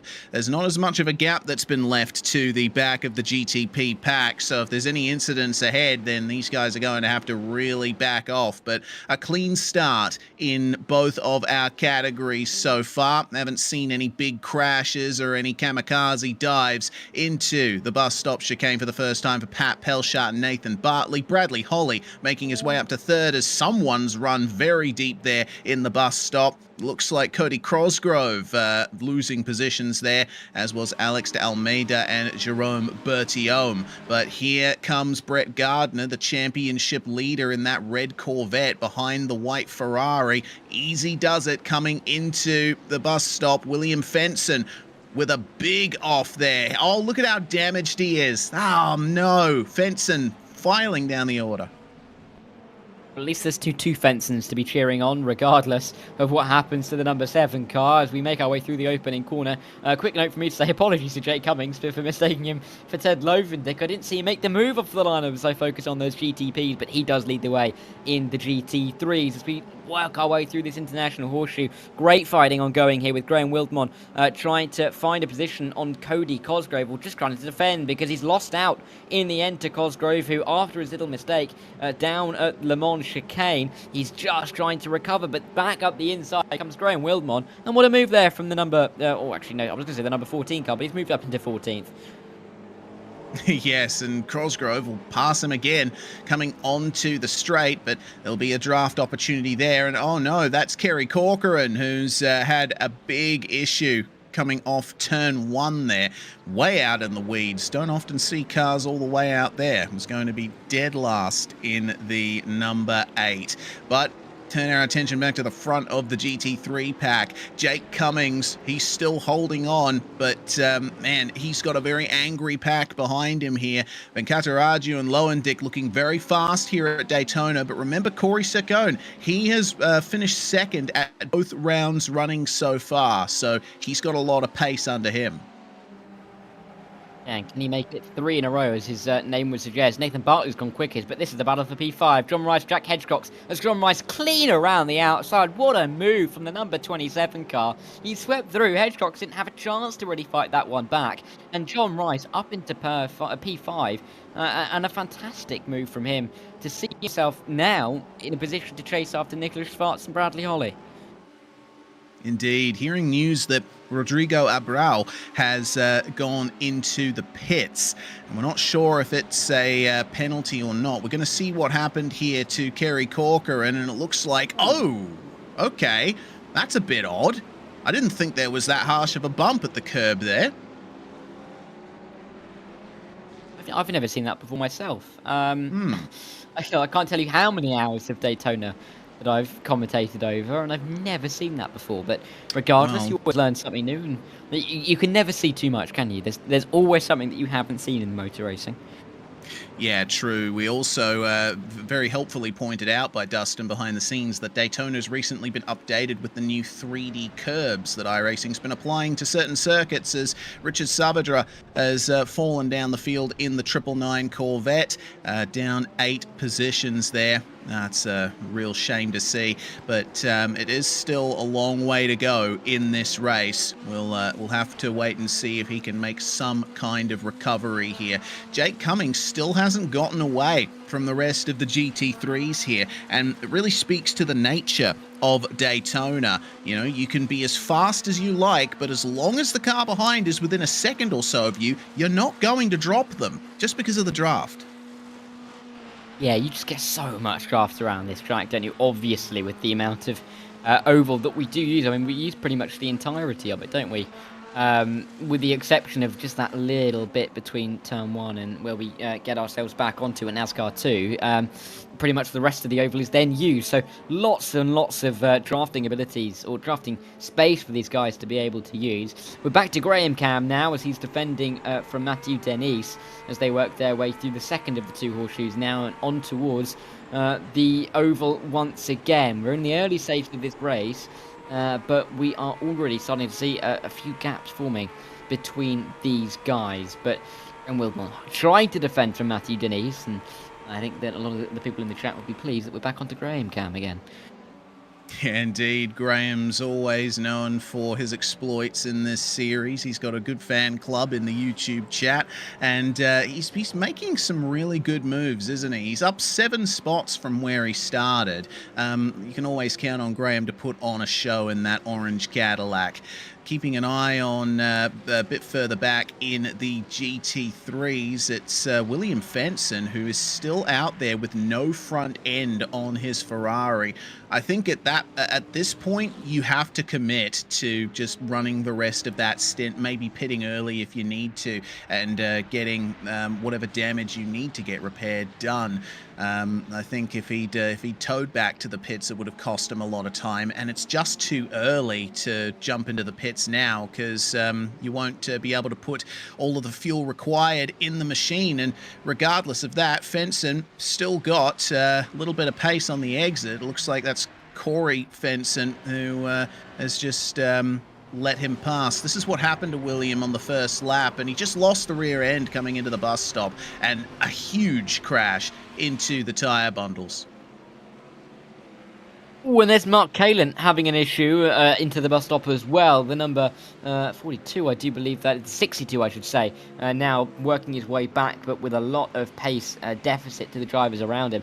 I have to say that that number 7 car, the Ferrari, looking absolutely horrific with no front end and just the engine poking out. But there's Mark Kalin just trying to hold on to it. Does a very good job actually of holding on to it to the point that he can get himself back going pretty quickly, but he will have lost time and positions in a way that he will not have wanted. But look at this battle in the GT3. This is the front of the field. Jake Cummings not allowed to get away at all, and we've really got a front train of 6 starting to edge away from the rest, led by Eric Fenson in the 777. Well, looking at this pack here, I'm starting to get the strategy cogs turning in my head.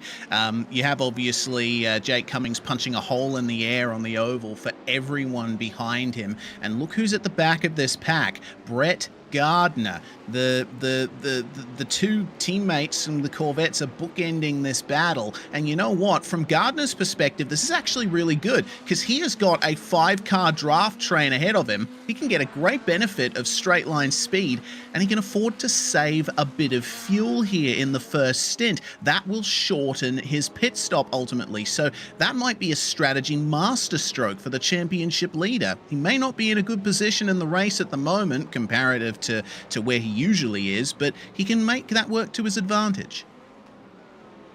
Yeah, and we could maybe start to find ourselves in a bit of position in the GT3s where, you know, we start to see a situation that we see in everyone's favourite motorsport series, Formula E, when nobody really wants to lead the race and just save on the fuel just to try and get themselves in a better position, because Shreyas Venkataraju is going to be, loving life at the moment in P2 and saving all of that fuel against Jake Cummings, which is going to put himself in a fantastic position as we work our way through this race. There was a quick moment there. I think it was a bit of a timing issue that saw Venkataraju losing out to Ted Lovendick there. But regardless, we're looking at the battle for P8 in the GTPs. There's 4 drivers here. Alexei Almeida leads it, but Ray Kingsbury looks like he really wants to lead it himself. Down towards turn 1 we go. Such a long run. He's gone for the outside line. Can he make it work all the way there?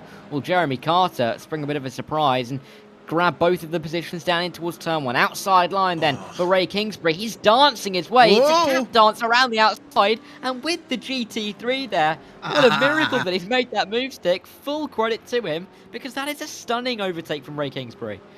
That was brave, very brave. Had to make a split-second decision there. It looks like it was, oh dear. Getting sent wide was the Mustang of Thomas Yankee in the 313, and getting the re-entry done just as the GTPs were coming through. That was amazing to see. In any case, they will continue without further damage, and now that GTP battle working their way up to the top of the GT3s. We're not seeing as quick of a time up to the first lapping, I suppose you could say, of the GT3 class as we did in the previous race. This track obviously being a lot longer, and overall pace. Oh no! Who is that? It looked like a Mustang. It's Daniel Trenker. Oh no, he's completely lost the rear end, oh, the front end, sorry, and it looks like the front suspension's had a number done on it as well, so I think Daniel might very well be out after this. Yeah, he won't be smiling like he was in that picture right now, will he? That was a very big shunt, and I don't think he'll be too pleased to see himself with not just quite a lot of damage, but possibly out of this race as well, as he has towed himself back to the pit lane. Inside line, here we go. Is that... that was Schwartz looking for the move to the inside. Oh, no! That was John Rice, but Hedgecox has gone... Why was there contact there? It didn't look like there was. But the angle that we saw, it was moving past all the way through. I don't believe that there was any contact, just the angle that I was looking at. But look at the traffic here from the battle for the lead. Pat Pelchat ahead of Nathan Bartley, but not by much. Bradley Holly a little bit back from this train, but you can just see as they try to dive their way in and out of all of these drivers. This is the leaders in the GTPs fighting the leaders in the GT3s. Venkataraju is the leader, and he's just been overtaken. Pat Pelshat has made his way through all of the GT3s for the first time, and now so has Nathan Bartley. And their next concern is going to be when they come up towards the back of the likes of Jake Mackey and Gary Corcoran. Yeah, interesting to see that Shreyas Venkataraju has made his way into the lead. He actually got the move done at the International Horseshoe earlier on in the lap, and looked like there was maybe a little bit of contact involved in that as well. But regardless, Porsche now leads the way in the GT3 class. This is very interesting. This is a replay of that pass, and you see just a bit of a touch there that Venkataraju gave to Jake Cummings, which sent him a little wide. I think a fairly textbook bump and run there, though I don't think it was intentional. No, I don't think it was, but we will see how that unfolds. It looks like Jake Cummings is coming back, actually, in that battle for the lead. There's only less than 100th in it as they work their way towards turn 1. We're looking at the battle for P7 with Jerome working his way, trying to hold back Ray Kingsbury, who's already made a very bold move here at turn 1. Not able to do so once again because of the GT3 traffic on the inside, but just look at this. They'll work their way through. This is just chaos. This is what we saw at Mosport about an hour ago. This is absolutely chaotic as they work their way through the International Horseshoe. Oh no! It is a spin! That's Jerome working his way around, and that's going to be one unhappy admin. Oh, it certainly is. You know, the GTPs, they may not have anti-lock brakes like the GT3s do, but they do have traction control like the GT3s do. And unfortunately, you get a little slide on out of the International Horseshoe. The traction control kicks in and you are done. Alex de Almeida also with issues at the second of the hairpins here at Daytona. Looks like he's escaped damage. Probably just had a little off, maybe through the kink. Not too sure on that front, but he will continue on for now. We'll see what happened to Jerome here. And, well, a little bit of a bump from the GT3 on the outside, but ultimately losing traction. And then the traction control decided, oh, better arrest that slide, and it just made the slide worse. Yeah, just a bit of a slow wave goodbye there, really, wasn't it? As he worked his way around. De Almeida. Oh. Get turned across the nose there by the GT3, and I don't think he'll be too pleased about that one, especially as he would have complete claim that he had the position and that the GT3 should have been more careful there. But regardless, Almeida's had some issues, and he's going to have to address them pretty soon. Matthew Denise also has some issues, and they are in the form of Kevin Santana, who's coming around the outside here at turn 1. Cleanly done. And that yellow and red machine at the 666. Oh, well, actually, speaking of the devil, quite literally, he's lost the position again. Back down to P12. Yeah, it's Kevin Santana, one of the few drivers in the Porsche in this field. The GTP field's dominated by the Acura. It's been the car of choice for a while in the GTP class, but we do have those drivers who are sticking by the Cadillac, such as Jack Hedgecox and Graham Wildman, but Kevin Santana in the Porsche. Good to see some more brand representation there. I want to see someone be brave enough to try the BMW in the GTP class. That would be nice, but ultimately the drivers will go with what they're most comfortable with, and we'll keep our eyes peeled on the battle for third place. John Rice still holding on here with Bradley Holly in P3, but the P4 battle is also going off as well. What is Bradley Holly looking at there? Is that as maybe he's checking the interval or something? I'm not too sure, but in any case, he'll have to be looking behind him pretty shortly, because here comes Nicholas Schwartz to try and get past him here in turn 1. Oh, I've just seen Kingsbury fall down 3 positions. Is that his screen, though? Because he's still looking up there as he's going pitting through the corners. Bradley Holly. Yeah, that's interesting from Holly. We're hearing that the T-cam isn't working, which is a massive shame, I have to say. It is my favourite camera angle I've ever seen in all my time of doing sim racing commentary. just because it's just unique. No one's ever done that before. They are made as having more issues down at the opening corner. You can see him just emerging ahead of Venkataraju, who's just leading the GT3s once again as he's made that move. And a lazy spin, isn't it? I think it's fair to say that rear end just stripping itself round on him. Very bumpy in turn 1 around the outside. If you're caught on the outside there, you've got to be very careful of the car snapping on you. So we've seen Ray Kingsbury be our first scheduled pit stop in the GTP class, but his pit stop's actually looking pretty long, about 19.8 seconds. So I'm not too sure what the deal is there for the number 25, but the fight on track for the GT3 lead is still going off. We're on board here with Ted Lowendick as he looks on at Jake Cummings and Shreyas Venkataraju, and I think that Ted's probably one of the best placed at the moment. He is right in the middle of that train. He is saving fuel. He is shortening his ultimate pit stop time, as Bradley Holly is our next driver to pit in the GTP class from about 6th place, 5th place, and we'll see how long his pit stop ends up being. But for now, still got a great race going on in our lower class. Yeah, and there's still a great race here in the top class as well as Darian Roy, Cody Cosgrove, and sorry, this is Kevin Santana and Darian Roy. Jeff Evans, there was the other name, coming through in this battle for 11th in the GTP category. I was going to mention, actually, I was going to expand on your point about Ted Lowendick here, because I think you're completely right.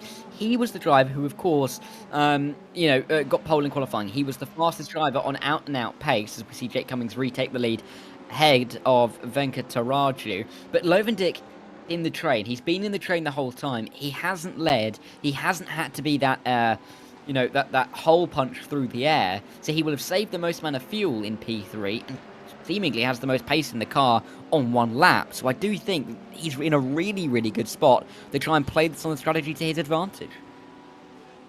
Yeah, well, we'll see how it all works out, as apparently Bradley Holly's having big issues in the pits at the moment. He's been in there for over a minute now, and potentially his main monitor might have turned off, we're hearing. That's some speculation from our director.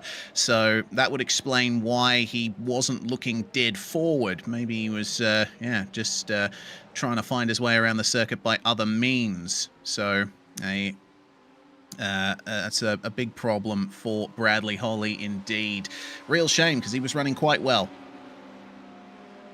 Yeah, of course, technology, our greatest friend, until it stops working, isn't it? So, yeah, unfortunate for Bradley Holly, but hopefully we'll get to see more of his camera. Maybe he'll get the T-cam working again as well, which would be, my favourite part of the evening. But the battle for P10 in these GT3, Sean Murphy and Mark Kalin fighting out. They're duking it out as they work their way towards the Le Mans chicane once again. There is that hideous, absolutely hideous looking number 7 of William Fenson. Working his way through. I mean, is it somehow giving him a pace advantage, losing some weight on the car maybe? I really don't know, but it just looks awful. I would think the drag penalty would be higher, because he's not carving through the air at high speed like he would if the front bumper was still on the car. I'm amazed that he is still out there, but obviously he's just waiting for the opportunity to get into the lane and lose as little time as possible in the pits. But is it worth it, staying out on track like that? Let's see what kind of lap times he's running. 146.3. So on that last 146.8, sorry. So he was actually faster than Kalin and Murphy ahead of him, and he's running pretty consistent pace for the midfield in GT3. So maybe it's not hurting his pace all that much. Yeah, maybe it's not doing too much to him. So we'll have to see. We'll have to keep an eye on him as he works his way through. It's possible that the damage could be exaggerated and that it visually looks worse than it really is, so that could be something to do with it. While all this is going on, of course, we've got pitters. We just saw them in the GTP battle. They came in from the top 5, the likes of John Rice and others who were looking to do their one stop and go to the end of the race at near enough half distance, but that puts Graham Wildmon up into the top 4, and a quick look at the YouTube chat tells me that that's going down well with the viewers at home. Nice to see. Yeah, Graham Wildman, probably one of the drivers who's going to try and extend his stint out a bit more. He had some opportunities to save some fuel in the draft, so he's got a good opportunity to extend that stint there. Meanwhile, Sean Murphy past William Fenson there, who it seems has gotten a lot of pace back here, and sitting in the slipstream like that will certainly help things out, but interesting that he's not exactly searching for the slipstream there coming out of the bus stop. He'll get a little bit of slipstream coming through NASCAR 3 and 4. Will this be the opportunity that Fenson takes to come into the pit lane? No, it won't. Our GT3 runners are going as long as they possibly can at the moment. Yeah, I was just looking at that view of William Fenson again. It just makes me think that it looks like the car is almost having a happy face. It's got two eyes and a big mouth there. And if we go back to him, you might see what I'm talking about. Or I might just be seeing things. But it just looks like a happy car in the end. Regardless, GTP's pitting. We're seeing Graydmon and Carters. Look at this. So you've got the two. Oh, it's difficult to see with the darker angle. But there's the two little bits that are sticking out, and then you've got the happy mouth. You see that? Hmm. I don't know. I might just be seeing things. I might just be looking for a silver lining for William Fenson with all that damage. Yeah, maybe, but yeah, it does look like maybe it's Jaws trying to grab the positions. More pitters in the GTP class. Meanwhile, Carter, De Almeida, Denise, Wildman, and Schwartz all in the lane. Wildman completes his pit stop there and will come out behind Jeremy Carter, and that'll put Graham back to 13th place. But remember, we're still waiting on pit stops for our top 9 in the GTP class, one of which being Jerome Berthiaume in 9th place. Remember, he had that spin earlier, so he's going to end up behind all of those pitters when he eventually takes his stop. Our GT3 top 3, they're still marching along as they were, and it doesn't seem like there's much of a chance of moves at the moment. Venkataraju and Cummings have been trading places in the lead, just having, your turn, sir. You can have some draft, you can slipstream. As Pat Pelshot and Nathan Bartley will come in from the lead of our GTP class. Yeah, not too much differentiation in terms of the pit laps in the GTPs has been. I mean, those top 2 coming in this lap, a few of them coming in last lap and more coming in the lap before. But it's been a bit of a narrow pit window, as you'd expect, not too much fuel save. You can realistically do around here with most of the track at full throttle. Hedgecock, Santana, Jeff Evans and Darren Roy have gone through, leaving Pelchat and Nathan Bartley to, you'd think, come out in P5 and P6, unless more are going to decide not to take their pit stops. But in this GT3 battle, it's been intriguing all the way through. I think we're kind of waiting for it to spring into life at the end of these pit stop phases, with Cummings, Venkataraju and Lovendick the top 3. Yeah, and also look behind a 4th for Brett Gardner as well. He's managed to keep himself in that fight and could be an outside chance for victory there. Fenson, meanwhile, continuing to pressure Sean Murphy. It seems like Murphy is comfortable on the exits of the corners there. He will keep the position for the time being. We shall see. Love the caption that Dustin's put in there. Low miles, one owner, no low balls. Yeah, I stole that from chat, apparently. Congratulations to whoever came up with that. Yeah, you're here all week. Oh, dear. No tire kickers. No, I saw that in chat as well. I was going to mention it as a fantastic little comment, so I'm glad that we've chucked it on the stream. But yeah, 20 minutes to go in this race. We're over half distance now, and we're into the stage, particularly for the GT3s, where these guys are going to have to start thinking about the moves. We've got the top 5 in this race. They're all nose to tail. They haven't split up at all. This pit window is going to be really, really important for them, because not just for this particular race, but for the championship, a couple of these drivers may be underperforming in their opinions. Some of these drivers, of course, not picking up any wins, not any podiums for a couple of them so far. So this is going to be really important for a couple of these drivers. Venkataraju will want those points more than the likes of Corey Saccone, who, of course, has had 2 second places so far. And Roy giving us all a heart attack as he overtakes Mark Kalin to the International Horseshoe. Yeah, but the GT3 battle, I think when these pit stops finish and when we start to see where they sit with everyone going to the end, that's when the gloves are really going to come off. Yeah, exactly. once they've all locked themselves into their final fuel load, they can start racing properly. And someone who is picking up the pace is Brett Gardner. You see him now right on the back of Ted Lowendick in the Audi, and this is him, I think, setting up for that pit stop execution and getting himself further onto the podium. Remember, he's the championship leader. He won the first two races on the trot, and he'll have a good chance to get a third win if he is able to work his way up with a nice fuel undercut in the pit lane. And, well, the teammates of Cummings and Gardner will make their way into the lane. Gardner absolutely nailing pit entry there. Let's see if this works out for him. Yeah, 3 of the top 5 then coming into the pit lane. Shreyas, that is not the angle to be at, though. Brett Gardner, has he missed his pit box? I think, I think, yeah. Well, they're doing the pit stop, but he realised late. Yeah, it was, a bit of a late realization there, but he has completed the stop, so that didn't entirely go smoothly, but he will almost get the jump on his teammate. They're side by side coming out of pit lane. Remember, the pit lane speed limit continues past here, and it doesn't actually, you don't actually get up to racing speed until you've completed the first turn here. So let's see what they can do. These two teammates with Brett Gardner now behind Jake Cummings. They will assist each other in the slipstream here and probably get some extra pace. Yeah, some good work from the teammates, and Brett Gardner somehow nearly jumping his teammate, but that is the power of being able to, sit in the slipstream and save some fuel. So we'll have to see how they can work through this race, but as they flash above us through the infield section in towards the second of the horseshoes, they look so close. When does Lowendick and Venkataraju decide to come into the pit lane? There's Venkataraju. Oh. He's got some issues down the backstretch. Yeah, what's going on for him there? He's slow. He's very slow. He's not emerging back onto the racetrack. Something's gone massively wrong for him there. Has he missed a trick? Has he ran out of fuel? Is it the front left, or am I... No, he's had that damage for some time. He's back in the pits. He's escaped back to the pits. What has happened to Shreyas Venkataraju? He might have run out of fuel. I mean, that's disaster if he has. Disaster if he hasn't. There he is in that pink and white car. Oh, no. Shreyas Venkataraju. It's gut-wrenching, really. I mean, yeah, we'll have to see what happened. Maybe he did run out of fuel.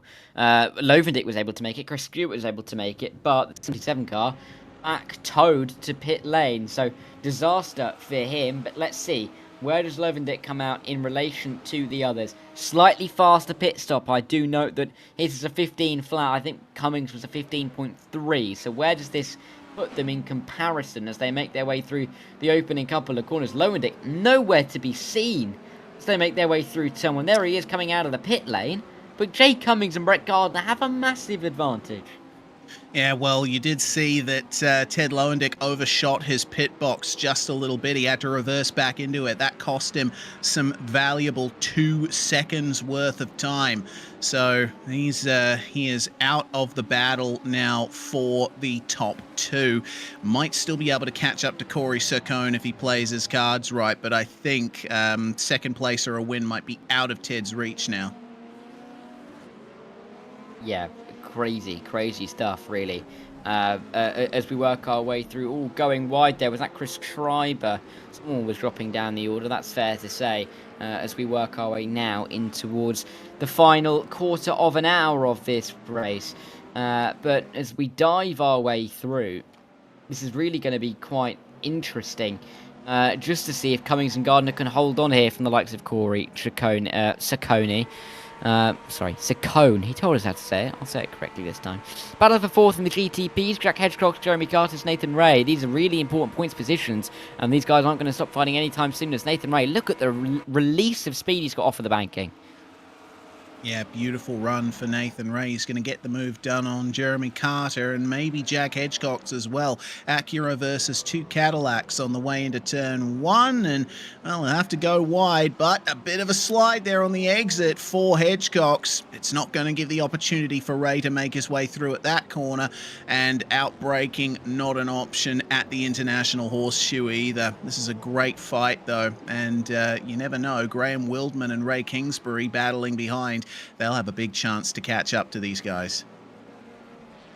Yeah, let's see what they can do in this scenario with only 13 minutes left on the clock. But it's nice to see this battling still ongoing in the final third of the race. Nathan Bartley saw that fastest lap, but these guys doing a very good job to try and challenge that. Only 7 seconds behind second and third, but the pace of Schwartz, Bartley and Pelchat has been just insurmountable so far this evening. So I think P4 would be, I think it's fair to say, a good result for these guys. But look at Nathan Ray. Look at how close he is to the back of Jack Hedgecox. These two maybe working together a touch? Absolutely not. Here comes Nathan Ray to the inside of Le Mans. What was I talking about? Because Nathan Ray is really being squeezed, but Jack Hedgecox, he's being very aggressive on this defence. Yeah, some would say maybe too aggressive. I don't know if I was in Hedgecox's position, I would do that. But Bartley and Schwartz will be going side by side.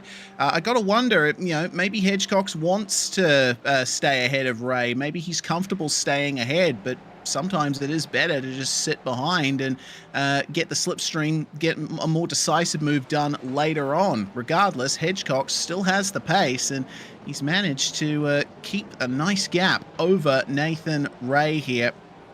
And we'll have to wait and see whether or not that battle continues, and if Graham Wildman and Ray Kingsbury will be able to catch up. It looks like they have now. They're within a couple of car lengths. Wildman will be getting just a whisper of slipstream around the oval from Carter. Yeah, we'll see if they can keep this up between them, but this is just battling up and down the field. This is for the battle for P10. Jeff Evans in the pink and white car, leading the way ahead of Matthew Denise and Darian Roy, down in towards the second of the 2 horseshoes. But, I mean, they're not too far ahead of the likes of Cody Cosgrove and Jerome, who came into some problems earlier on in this race. 12 minutes on the clock, so not too much longer left as Jake Cummings and Brett Gardner, they're working together, aren't they? They are pulling away from everybody else, and this looks like it's going to be a team 1-2. Yep, they're in the perfect position now, and they've certainly got a lot to play for here. The team standings will be great for them.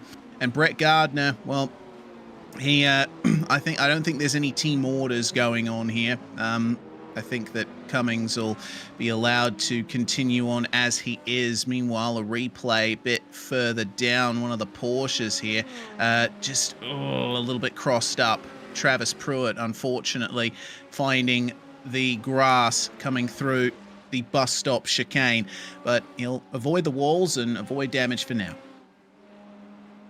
Yeah, no, I think he'll be very pleased to avoid that kind of damage that he could be finding himself into. 11 minutes on the clock as we work our way in towards turn 1 once again, with Denise defending from Cody Cosgrove this time around. As they make their way through the opening corner. Quick note, you can just see in the background there, that is Shreyas Venkataraj, who I do believe is back out on the racetrack, unless that's a teammate. That looks exactly the same, but it is indeed. He's down in P17 in the race at the moment. But nice to see that these guys still battling away, and Jess Evans, who we haven't really talked much about this evening, still on for what could be a top 10 finish. Yep, Darian Roy right behind him, and Matthew Denise will be looking for a position there as well on Darian. This will be interesting. 10 minutes left on the clock, and looking at a top 10 finish. That would be a massive grab for Jeff Evans, who's up 5 spots from where he started. In terms of most positions gained in GTP, Nathan Ray and Graham Wildman, as the battle for 4th is continuing on. Jack Hedgecox just won't quit. He's continuing to keep Nathan Ray behind him. Carter right in the slipstream. Let's see if there's anything Nathan Ray can do to get past in turn 1. The outside line can work, but he doesn't have enough momentum. Hedgecox will defend once more. These guys are continuing to lose time to Bartley and Schwartz up ahead, who are just cruising away in second and third. Yeah, it looked like Ray was going to really dance his way around the outside, but then didn't commit inside line. A little bit of contact. Nathan Ray's gone for it. That's very bold and it's very brave. And it's meant that he just about stayed. I don't know how he hasn't gained or lost there. Jeremy Carter's is going to sit right behind this battle and will happily pick up the pieces if anything comes to blows, which I'm sure, judging by what we've just seen, it's likely to do. Graham Wilton and Ray Kingsbury are just in behind this, as well as Ray still trying to send the move up the inside as they make their way towards NASCAR 1 and 2. This is just allowing Jeremy Carter, Graham Wilton a chance, but around the outside goes Nathan Ray. Can he keep it though with a longer line all the way around? Yes, he can. He's higher on the banking and he's not quite got his full car in front. But of the two purple cars, as they make their way towards Le Mans chicane. Oh, my massive. word, it's a massive incident. All four of them have gone off, and through goes Ray Kingsbury and Graham Wilton. Nathan Ray was trying to box Jack Hedgecock's in there. It was the GT3 pinch. Corey Fenson was the GT3 involved there, and that's just taken out all three of them. That's a huge shame. Graham Wildman with the incident avoidance of the race, I think. That is worth an onboard. My God. Yeah, hopefully we can see what it was like from a couple of angles there, because that was a massive one on the banking. An incredible incident there from three of the guys going out of the race immediately, or at least now having to limp home. And it's meant that Ray Kingsbury and... Oh no, Graham Wildman. Graham Wildman's down in P17. Oh, I thought he was doing so well, but he's down in P17. So apparently Wildman had an issue out of the bus stop. Oh no, that's even worse. That he wasn't even involved in that incident. Let's see though. This is the replay. Just that pinch on the GT3. The slightest of wiggles. 1, 2, 3. Look at Graham Wildman. The avoidance of an absolute champ there. I mean, I believe my team I had there buffered ever so slightly, but I think he had some great avoidance there, and then we'll see what happened to him after that. This is what he saw. Look at the speed he goes past that. And let's just try and see if we can stay on board here, just to see what happens. Did he kind of get a little bit overexcited and scared that he made his way through? Oh, yes, he did. Man, that's such a shame there for Graham. But I think also his avoidance might have had something to do with it, because you saw how he hit the apron really hard, avoiding that crash. That might have messed up his front aerodynamics or front suspension. That could have been another factor in the incident. Could have been. I have to say, I've just looked in the chat, and it's been great to see all of your comments as they come through all the way through this race, so keep them coming with only a few minutes left. But I've just seen Ian Carpenter. It's the first time I've seen him say anything in the chat, and he's just said this is the worst day of my life, possibly referencing what's just happened to Graham there. But yeah, I mean, the love for Graham is heavily felt, and even my heart sank a bit when I saw that he'd crashed. Yeah, that's the onboard view from Jeremy Carter, who was right behind that battle. And yeah, I don't know. I mean, Hedgecox was racing hard. You know, his defense on Nathan Ray was just towing the line in places. But yeah, I think Nathan Ray squeezing him down there as they came up on a GT3, that could have gone either way, honestly. Either Hedgecox brakes and pulls out, or he keeps his foot in it, and Jack Hedgecox kept his foot in it. He has, and I've just seen that again. I went back, I looked up, and I saw the incident unfolding before my eyes. But yeah, just a massive incident there between all of those guys. And it's just allowed the likes of Kevin Santana up into P5 when he wasn't in that conversation at all about 5 minutes ago. GT3 battle, 5 minutes left in the race. Jack Cummings, Brett Gardner, they are 1 and 2. They are teammates. They are pulling away. And you have to say, they have played this to perfection since the pit stops, because they have worked together an absolute treat. It'll be interesting to see whether their gloves will be off for the win in the last couple of laps, or whether they'll just procession themselves home. But you got to give them credit, because it's been a very, very good job for the two of them to consolidate this win in second. Yeah, they've done incredibly well, haven't they? Jeremy Carter, meanwhile, has stayed out on track despite his involvement in that incident, and is now having to defend from Darian Roy for 6th position. I'm amazed that Carter has managed to stay out like that, but he is struggling. There is no front downforce on that Cadillac at the moment, and there's nothing he can do to stem the advance of that 211 Porsche. And for that matter, Jeff Evans and Matthew Denise are behind him as well, and I think they'll easily get by him in the next minute or two. Yeah, they should do, without too much concern. There's Jeremy Carter's damaged GTP car, limping around, it seems, at this stage of proceedings. But yeah, making their way onto the banking. There's another incident there. That's Rodrigo Abreu, who's not having a good time in the number 14 car. That car disappears as he's towed himself home. It just seems that he pulled over there. So an interesting one regardless, but 3.5 minutes left. We're just hearing that he's actually hit the wall, so he's not just pulled over. Let's see what happened as he makes his way through. Where's the big bonk? Through he goes. He's done exactly what Graham Wilton's done. It's a tribute act as he's made his way, and that'll see him towed back to pit road. Indeed it will. It's a big shame for him. You know, I think Rodrigo Abreu, he's one of the drivers with the most potential in the GTP field. He's got fantastic pace, but the races just don't go his way. He struggles a bit for consistency at times.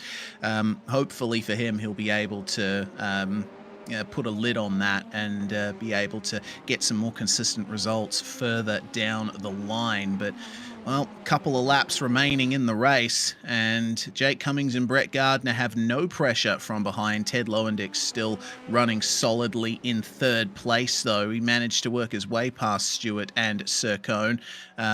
Meanwhile, this is someone that we haven't given any airtime to in the race practically at all. Pat Pelchat, I mean, he's just been untouchable at the front, hasn't he? Yeah, looking to make it yet another win this season and just extend that championship lead that he has, and he has just been imperious. Look at that gap, 18 seconds back to Nathan Bartley in, you know, what has been a gain of, roughly nearly half a tenth a minute as we work our way through. That's wrong maths, but I don't know where I've got that number from. Please forgive me, it's late. We've got 1 minute 45 left, which that the next time around will be the white flag for Pat Pelchat, but he is driven so imperiously, as I was saying before. Nathan Bartley, who has that fastest lap, particularly after the pit stops, hasn't been able to touch him once, and he's just been able to gain away and away and away and kind of leave Bartley to fight away with Schwartz for P2.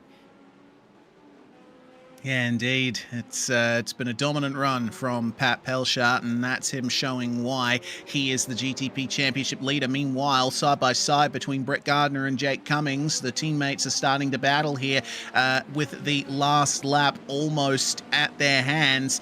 For now, though, Cummings is going to hold on to the lead, but Gardner is starting to turn up the pace. See if he can try and make this move at some point over the rest of the race, because, you know, they are teammates, but they also both, I'm sure, want that win between them for their own championship battles in the drivers' standings. 45 seconds as the timer ticks away in this race. But we'll have to see who can come out on top. White flag being taken by Pat Pelchat now, which means he won't be catching these two, which means that they will have one to go when they cross the line. But yeah, it's getting closer and closer into the Le Mans chicane. The the GTP traffic keeps coming through, but Brett Gardner, you'd have to say, turn one probably his best chance here. Yeah, just needs to nail the exit from the bus stop here, and that's a lovely straight exit for Brett Gardner. He will continue on here, has to make way for the GTP of Jeff Evans, but now the slipstream is on. Going to the outside, probably not the best move, but the inside will be protected from Jake Cummings there. And they'll continue on, just boosting their straight line speed, a maximum of 280 kilometers per hour on the way into turn one. They have to make way for the two GTPs battling here, Jerome Berthiaume and Matthew Denise. They're fighting for 8th spot, and the door almost opens on the inside. Yeah, no move to be made there from Brett Gardner, but it looked for half a second that he was just going to stick a nose down the inside, and it could have ended in disaster. Hello there. just arriving into the middle of the battle was one of the GTPs there, just making their presence felt. And that's what was happening. Regardless of what's happening there, though, Cody Cosgrove just getting it all wrong into the braking zone of the International Horseshoe. He will find himself having to make his way through once again. But these guys are on the final lap. Meanwhile, across the line is our winner, Pal Pelchat. He's been dominant all the way through. He's been dominant so far this season. No surprise to see him on the top step once again, and fully deserving of a win of what will end up being more than 19 full seconds here. But these two, Jake Cummings and Brett Gardner, they're still fighting, Reese. Yep, the battle for the GT3 lead on the final lap here. It's the run coming up to the Le Mans chicane, and Brett Gardner has a little bit of slipstream. There is a GTP coming up on them, though. Alex de Almeida running in 12th. And look at the run through the middle of the corner, though. Brett Gardner, he spins in the middle of the corner, and Ted Lowendick will slip through into second place. Well, it's lucky that Ted Lowendick hasn't gained any more, because he's gained a second and a half on the last few laps on Jake Cummings, who will come through the banking at NASCAR 3 and 4. This is what we just saw, and just a loss of the rear end. It was completely unintentional. Well, unneeded and unintentional for Brett Gardner. Luckily enough for him to get it back going. But regardless, it's his teammate, Jake Cummings, who's crossed the line to win the race in the number 95 car. What an ending. Drama right at the end of this race. We had it all the way through in the opening race of the evening at Mosport, and we've just had the biggest bit of drama in this second race in the GTP GT3 series right at the death. It will be Jake Cummings who wins. Ted Lowendick in second. Brett Gardner has to settle for third. To be fair, I think it's lucky for him that he stayed in that top three, because it could have been much, much worse than that. Oh, yeah, absolutely. Oh, that's such a shame, though. Could have been an easy 1-2 for the red Corvettes here of Tech Sport. But yeah, that'll just be how they finish in the end, first and third. Definitely could have been worse for Brett Gardner. Man, but what a conclusion to the night here in the GTP and GT3 series.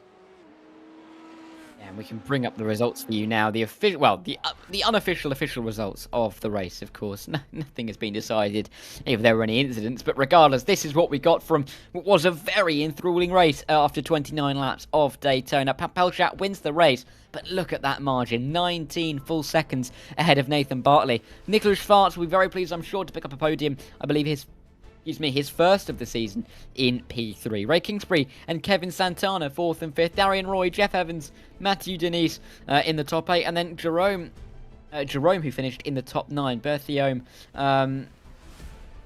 in 9th, despite the fact that he had that spin early on. Jeremy Carter rounded out the top 10. The rest of the GTP drivers, of course, not quite 20 of them. Cody Cosgrove, with that incident that we saw on the final lap, nearly ploughing into the two leading GT3s but avoiding them. Alex de Almeida, he had an instant color race to finish in 12th with Carsten Quinn in P13. Rodrigo Brown, Nathan Ray, Jack Hedgecock, Graham Wiltmon, Bradley Holly and John Rice were victims of this race, or at least finished many, many laps down in the GTP category. Before we move on to the GT3 category, which saw, a fantastic battle for the win all the way through. Jake Cummings winning out in the end ahead of Ted Lowendick, our pole sitter, who could only manage second. The Chevys managed to make it third, fourth and fifth with Brett Gardner, Chris Stewart and Corey Saccone, who lost his streak of podiums to kick off the season. Eric Fenson was the winning Fenson brother in P6 ahead of Sean Stecker, and it is William who finished in 8th. Richard Saavedra and Sean Murphy rounded out the top 10 in this GT3 category. Bowie Suen and Evan Henneman 11th and 12th, with Chris Treiber and Thomas Yankee 13th and 14th. Travis Pruitt and Kerry Corcoran, Gabriel Alvarado and Jake Mackey were in the top 18, with Shreyas Venkataraju, after running out of fuel, only has to settle for P19. Corey Fenson is in P20 in his Ferrari, but I do not believe he finished, along with Mark Kalin and Daniel Trinker. 22 cars in that category, 19 in the other, 41 overall race. I mean, we've had some action this evening, I think it's fair to say, and with this series going to Mosport next week, my word. Oh God, yeah. I only just remembered that. That's certainly put the fire in the belly, I think, for the majority of these drivers. It's going to be a difficult next round at Mosport, but Daytona belonged to Pat Pelchat, who joins us now. Hello. Yeah, Pat, welcome in once again to the stream. Congratulations on another win in the series. I mean, how was that one for you? It looked so easy at the front. Yeah, a lot of practice this week. Car was on rails. I think the whole team, like, seriously worked hard just building this set. This set is just incredible, and gotta give a big shout out to Max again and Taylor, also one of our teammate. He's not around often, but when he's around, he's contributing a lot, and we worked on the set a lot, and that's a lot because of him. And I mean, we're only 3 weeks in, but we're already one third of the way through the championship, and you have a pretty healthy margin at the top of the tree.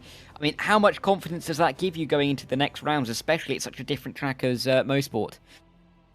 We'll see. The rain might throw a spanner in the works, and we'll see how how that pans out. It can be a total different result next week. So we'll just practice, get ready, and get the car together. But congratulations, Pat. Fully deserved win once. I'll have to see if you can make it 3 on the bounce, I believe, next time out at Mosport. All right, thank you guys for the broadcast and all. Thank you, Pat. I think it's actually 4 on the bounce, isn't it, Reese? I may have forgotten that he won the opening round, but regardless, full credit to Pat for winning the race, and it hopefully we'll speak to him again in the future just to kind of see how that rain affects him next time out. Yeah, it will be interesting indeed. Next up is Nathan Bartley, who finished in 2nd in GTP. Pretty consistent race from you, Nathan, but you were battling all the way to the end. Consistency is not how I would label that one. A lot of slowdowns in the bus stop, and one really putsy mistake on my part that killed the GT3. No fault of his own, so that sucked. But PRL had a great set. Pat drove a great race. It was fun to hang on to him for the few laps that I was able to, and yeah, hopefully I don't do anything quite so stupid in any other races. Yeah, well, I mean, we do go to Mosport next, and there's going to be a lot of potential for traffic shenanigans there. So I suppose the rest of the season up to this point has been preparing for that. Actually, Mosport is one of my strongest tracks. It's one of my favorite tracks, and I love the wet. So I really look forward to that. It'll be a great one. Yeah, certainly will. And even regardless of, as you say, the mistakes, the slowdowns, etc., still 2nd place on the road is a great haul of championship points. So do you think you might be able to take it to Pat in the second half of the season? If I can convince someone out in Quebec to kneecap him or something like that, maybe, but not legitimately on the track. Oh, well, you'll try and get those podiums where you can, Nathan. Thanks for joining us, and hopefully get a chance to chat to you next week. Yeah, cheers. Brilliant stuff from Nathan Bartley, and Nicholas Schwartz is not here. So I think, Dara, we can move through to our GT3 winner, Jake Cummings. Yeah, hello. Yeah, Jake, welcome in to the broadcast. Congratulations on the win. Fully congratulations. It was tough all the way through that race. Much more strategy than there was in the GTPs. Talk us through the thinking behind the pit stop, because you and your teammate, of course, came in together and it really seemed to work. Yeah, that was Brett's decision there in the end. I wasn't expecting that, because with me being in the lead for so long, even after I kind of got punted out of the way to not be in the lead for a bit, there was no way for me to save enough fuel to get that extra lap. So when I told him I was coming in a lap earlier than he was like, I'm gonna come in too, because I just don't really want to be helping these guys with the slipstream and the pace and stuff to pass you, and then we can maybe try to work together. And I don't know what happened to 2nd and 3rd at the time there, but we came out like 4 seconds in front of 3rd, Ted I think it was, and then I have no idea what happened to the Porsche. But yeah, it ended up working out for us. It must have just been luck, but I guess also not a bad choice for the strategy. When I got pushed out of the way, I was very slightly upset, and I didn't really want to fuel save behind him, because that just kind of be like accepting his past, which I didn't really agree with very much. So I was just trying to get back into the lead, and eventually I got it, and I guess that worked out for the best. And we were able to work together to make sure that the gap didn't get too small behind us, and didn't quite go work out to plan. We were planning on racing out of the bus stop to the line, but I was trying to prepare my exit just a little bit, and he came in a little hot, so not much we can do there. Unfortunately, lost the 1-2. That was definitely our goal after all that, but yeah, definitely some luck played a part in there, but starting up front helped a whole lot, and yeah, I guess just GTP traffic must have played some kind of part, I imagine. I mean, difficult not to be able to bring it 1-2 home for the team in the end. But I mean, to touch on your point before, I believe that the Porsche of Shreyas ran out of fuel going a lap longer than you did, and you both kind of held the lead, so that would make somewhat sense. But looking forward, next week we're going to Mosport. I mean, that's going to be a very different challenge. Is it one you're looking forward to? I mean, the experience I have with that track was an old NASCAR game, like from 6 years ago. So I only just bought it earlier today, I think, gave it a few laps. It's definitely a very fun track. I think there's going to be some chaos with the multi-class, though. So we'll just have to hope for the best and just enjoy ourselves and see what comes for sure. Yeah, there's going to be some chaos, all right. I'm sure all of us up in the broadcast booth are looking forward to it, no doubt. But thanks, Jake. Congratulations. And we'll hopefully speak to you again soon. Thank you very much. Thank you very much, guys. Great to talk to Jake Cummings there with his win here at Daytona in round 3 of PRL. But we've got a few more podiums. It is into the getting ready to get race. Yep, next up is Ted Lowendick in the number 72 Precision Racing Audi. Well, Ted, really good round for you. Pole position. Were you expecting that? I don't know. I put in a good lap. It surprised me a little bit. But yeah, I'm happy. It was a good after last week's monstrosity of a race. Which was a fun thing. I'm glad that we actually had a good race. I'm confused at the pit strategy. I don't know how I came out so far behind. I did miss my box by a couple of feet, but 5 seconds seems a bit much. So yeah, I don't know. Kind of confused. Yeah, something to work on for future rounds potentially, but regardless, still getting a second place, which you probably didn't expect to get coming into the final lap. How did you feel when you saw Brett spinning in front of you out of the chicane? Well, I thought he was going to stop right in front of me, and then I thought he was going to be I was going to T-bone him right in the side, so I'm glad he got out of the way. But yeah, I about spun in the same way 2 or 3 laps before that, so it's kind of a relief that someone else did it and makes me feel a little bit better about myself. But yeah, I'm just confused. I don't know. I don't know how I lost that much time because I had like 1.5 liters when I got to the line, so I know I put enough fuel in it. I don't know. I'll just have to sit back and figure it out, I guess. Yeah, of course. Well, regardless, congratulations on second place. Brilliant performance in the Audi there, and hoping for more of the same at Mosport. Yeah, it's gonna be a fun track, especially in multi-class racing. Moss Corner is gonna be absolutely crazy, and can't wait. Just want to say thanks to everybody at Solpec Precision Racing. Pretty good group of people, and Solpec makes a heck of a steering wheel, so go check them out when you get a chance. And thanks, guys, for the broadcast, and hope to talk to you next week. Indeed. Well, Ted Lowendick is going to celebrate a second place from there. And finally, for our GT3s, Brett Gardner, third place on the road, was almost a victory, Dara. Yeah, Brett, I mean, talk us through it. Just that, if you compare to that last bus stop, what happened? Because it was so close between yourself and your teammate. We thought you were going to get P2. You were lucky to hold it, really, in the end. But what did happen? Yeah, Jake had gone in a little, I think he went in a little heavy, and then he kind of overslowed to make sure he could get a better exit. And I just wasn't anticipating it mid-corner at that point. So once I was off the throttle and on the brakes a little bit, the rear was just coming around. It was too much of a weight transfer at that exact moment. So yeah, I just locked it down and just walked it back down, at least sticking around on the podium. But yeah, I think I mean it's not too big of a deal, but it does really suck. Yeah, but I mean, in the end, it's still a good result. Realistically, a P3 is good points for you and for the team as well.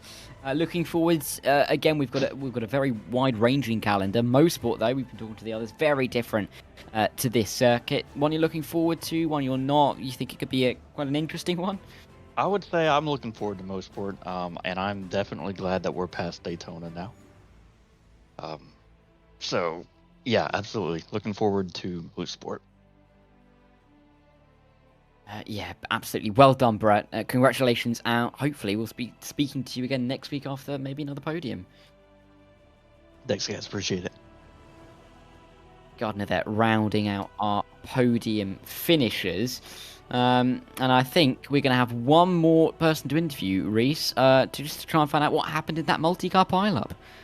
Yeah, Graham Wildman with us at the moment. It was a pretty strong race for you up until that point, Graham, but looks like just traffic shenanigans got in the way there. Yeah, honestly, looking back at that incident in front, they were definitely weaving a little bit too much in front of me. I was glad I was able to get around them, but I either picked up some marbles off the track or got some damage there and just lost it through the bus stop. That's a real shame. Well, regardless, you would have been on for a very good result in any case, so Mosport will probably be a chance at redemption there. Yeah, definitely. Today definitely exposed some qualifying pace problems that I've got. Definitely got to look at that this next week and work on that a bit. But my race pace felt good. Definitely made a lot of good moves out there, and I hope I put on a good show for everybody. Certainly did, Graham. Thanks for joining us. Yep, y'all have a good one. Well, that's going to conclude our post-race coverage here, Dara. Another great night of racing in the Precision Racing League. Of course, as we've alluded to, we go to Canadian Tire Motorsports Park again for the GTP and GT3 categories, and it's going to be wet. So, man, I'm looking forward to plenty of action. Yeah, I think looking forward to it is an understatement. It's one of the... I've done so many broadcasts in the past few months. This one, I think, is the one I'm going to be looking forward to most with Mosport, again, with these GTPs and the GT3s, after the kind of action that we saw in the LMP3-GT4 challenge. It's so difficult for me to remember all of those acronyms for the 4 different car categories, but... So looking forward to that in 7 days' time. Of course, we'll also have in 7 days' time the GT4 LMP3 Challenge race at the Red Bull Ring to look forward to as well. 2 very different tracks again, which will hopefully provide us with some great racing action.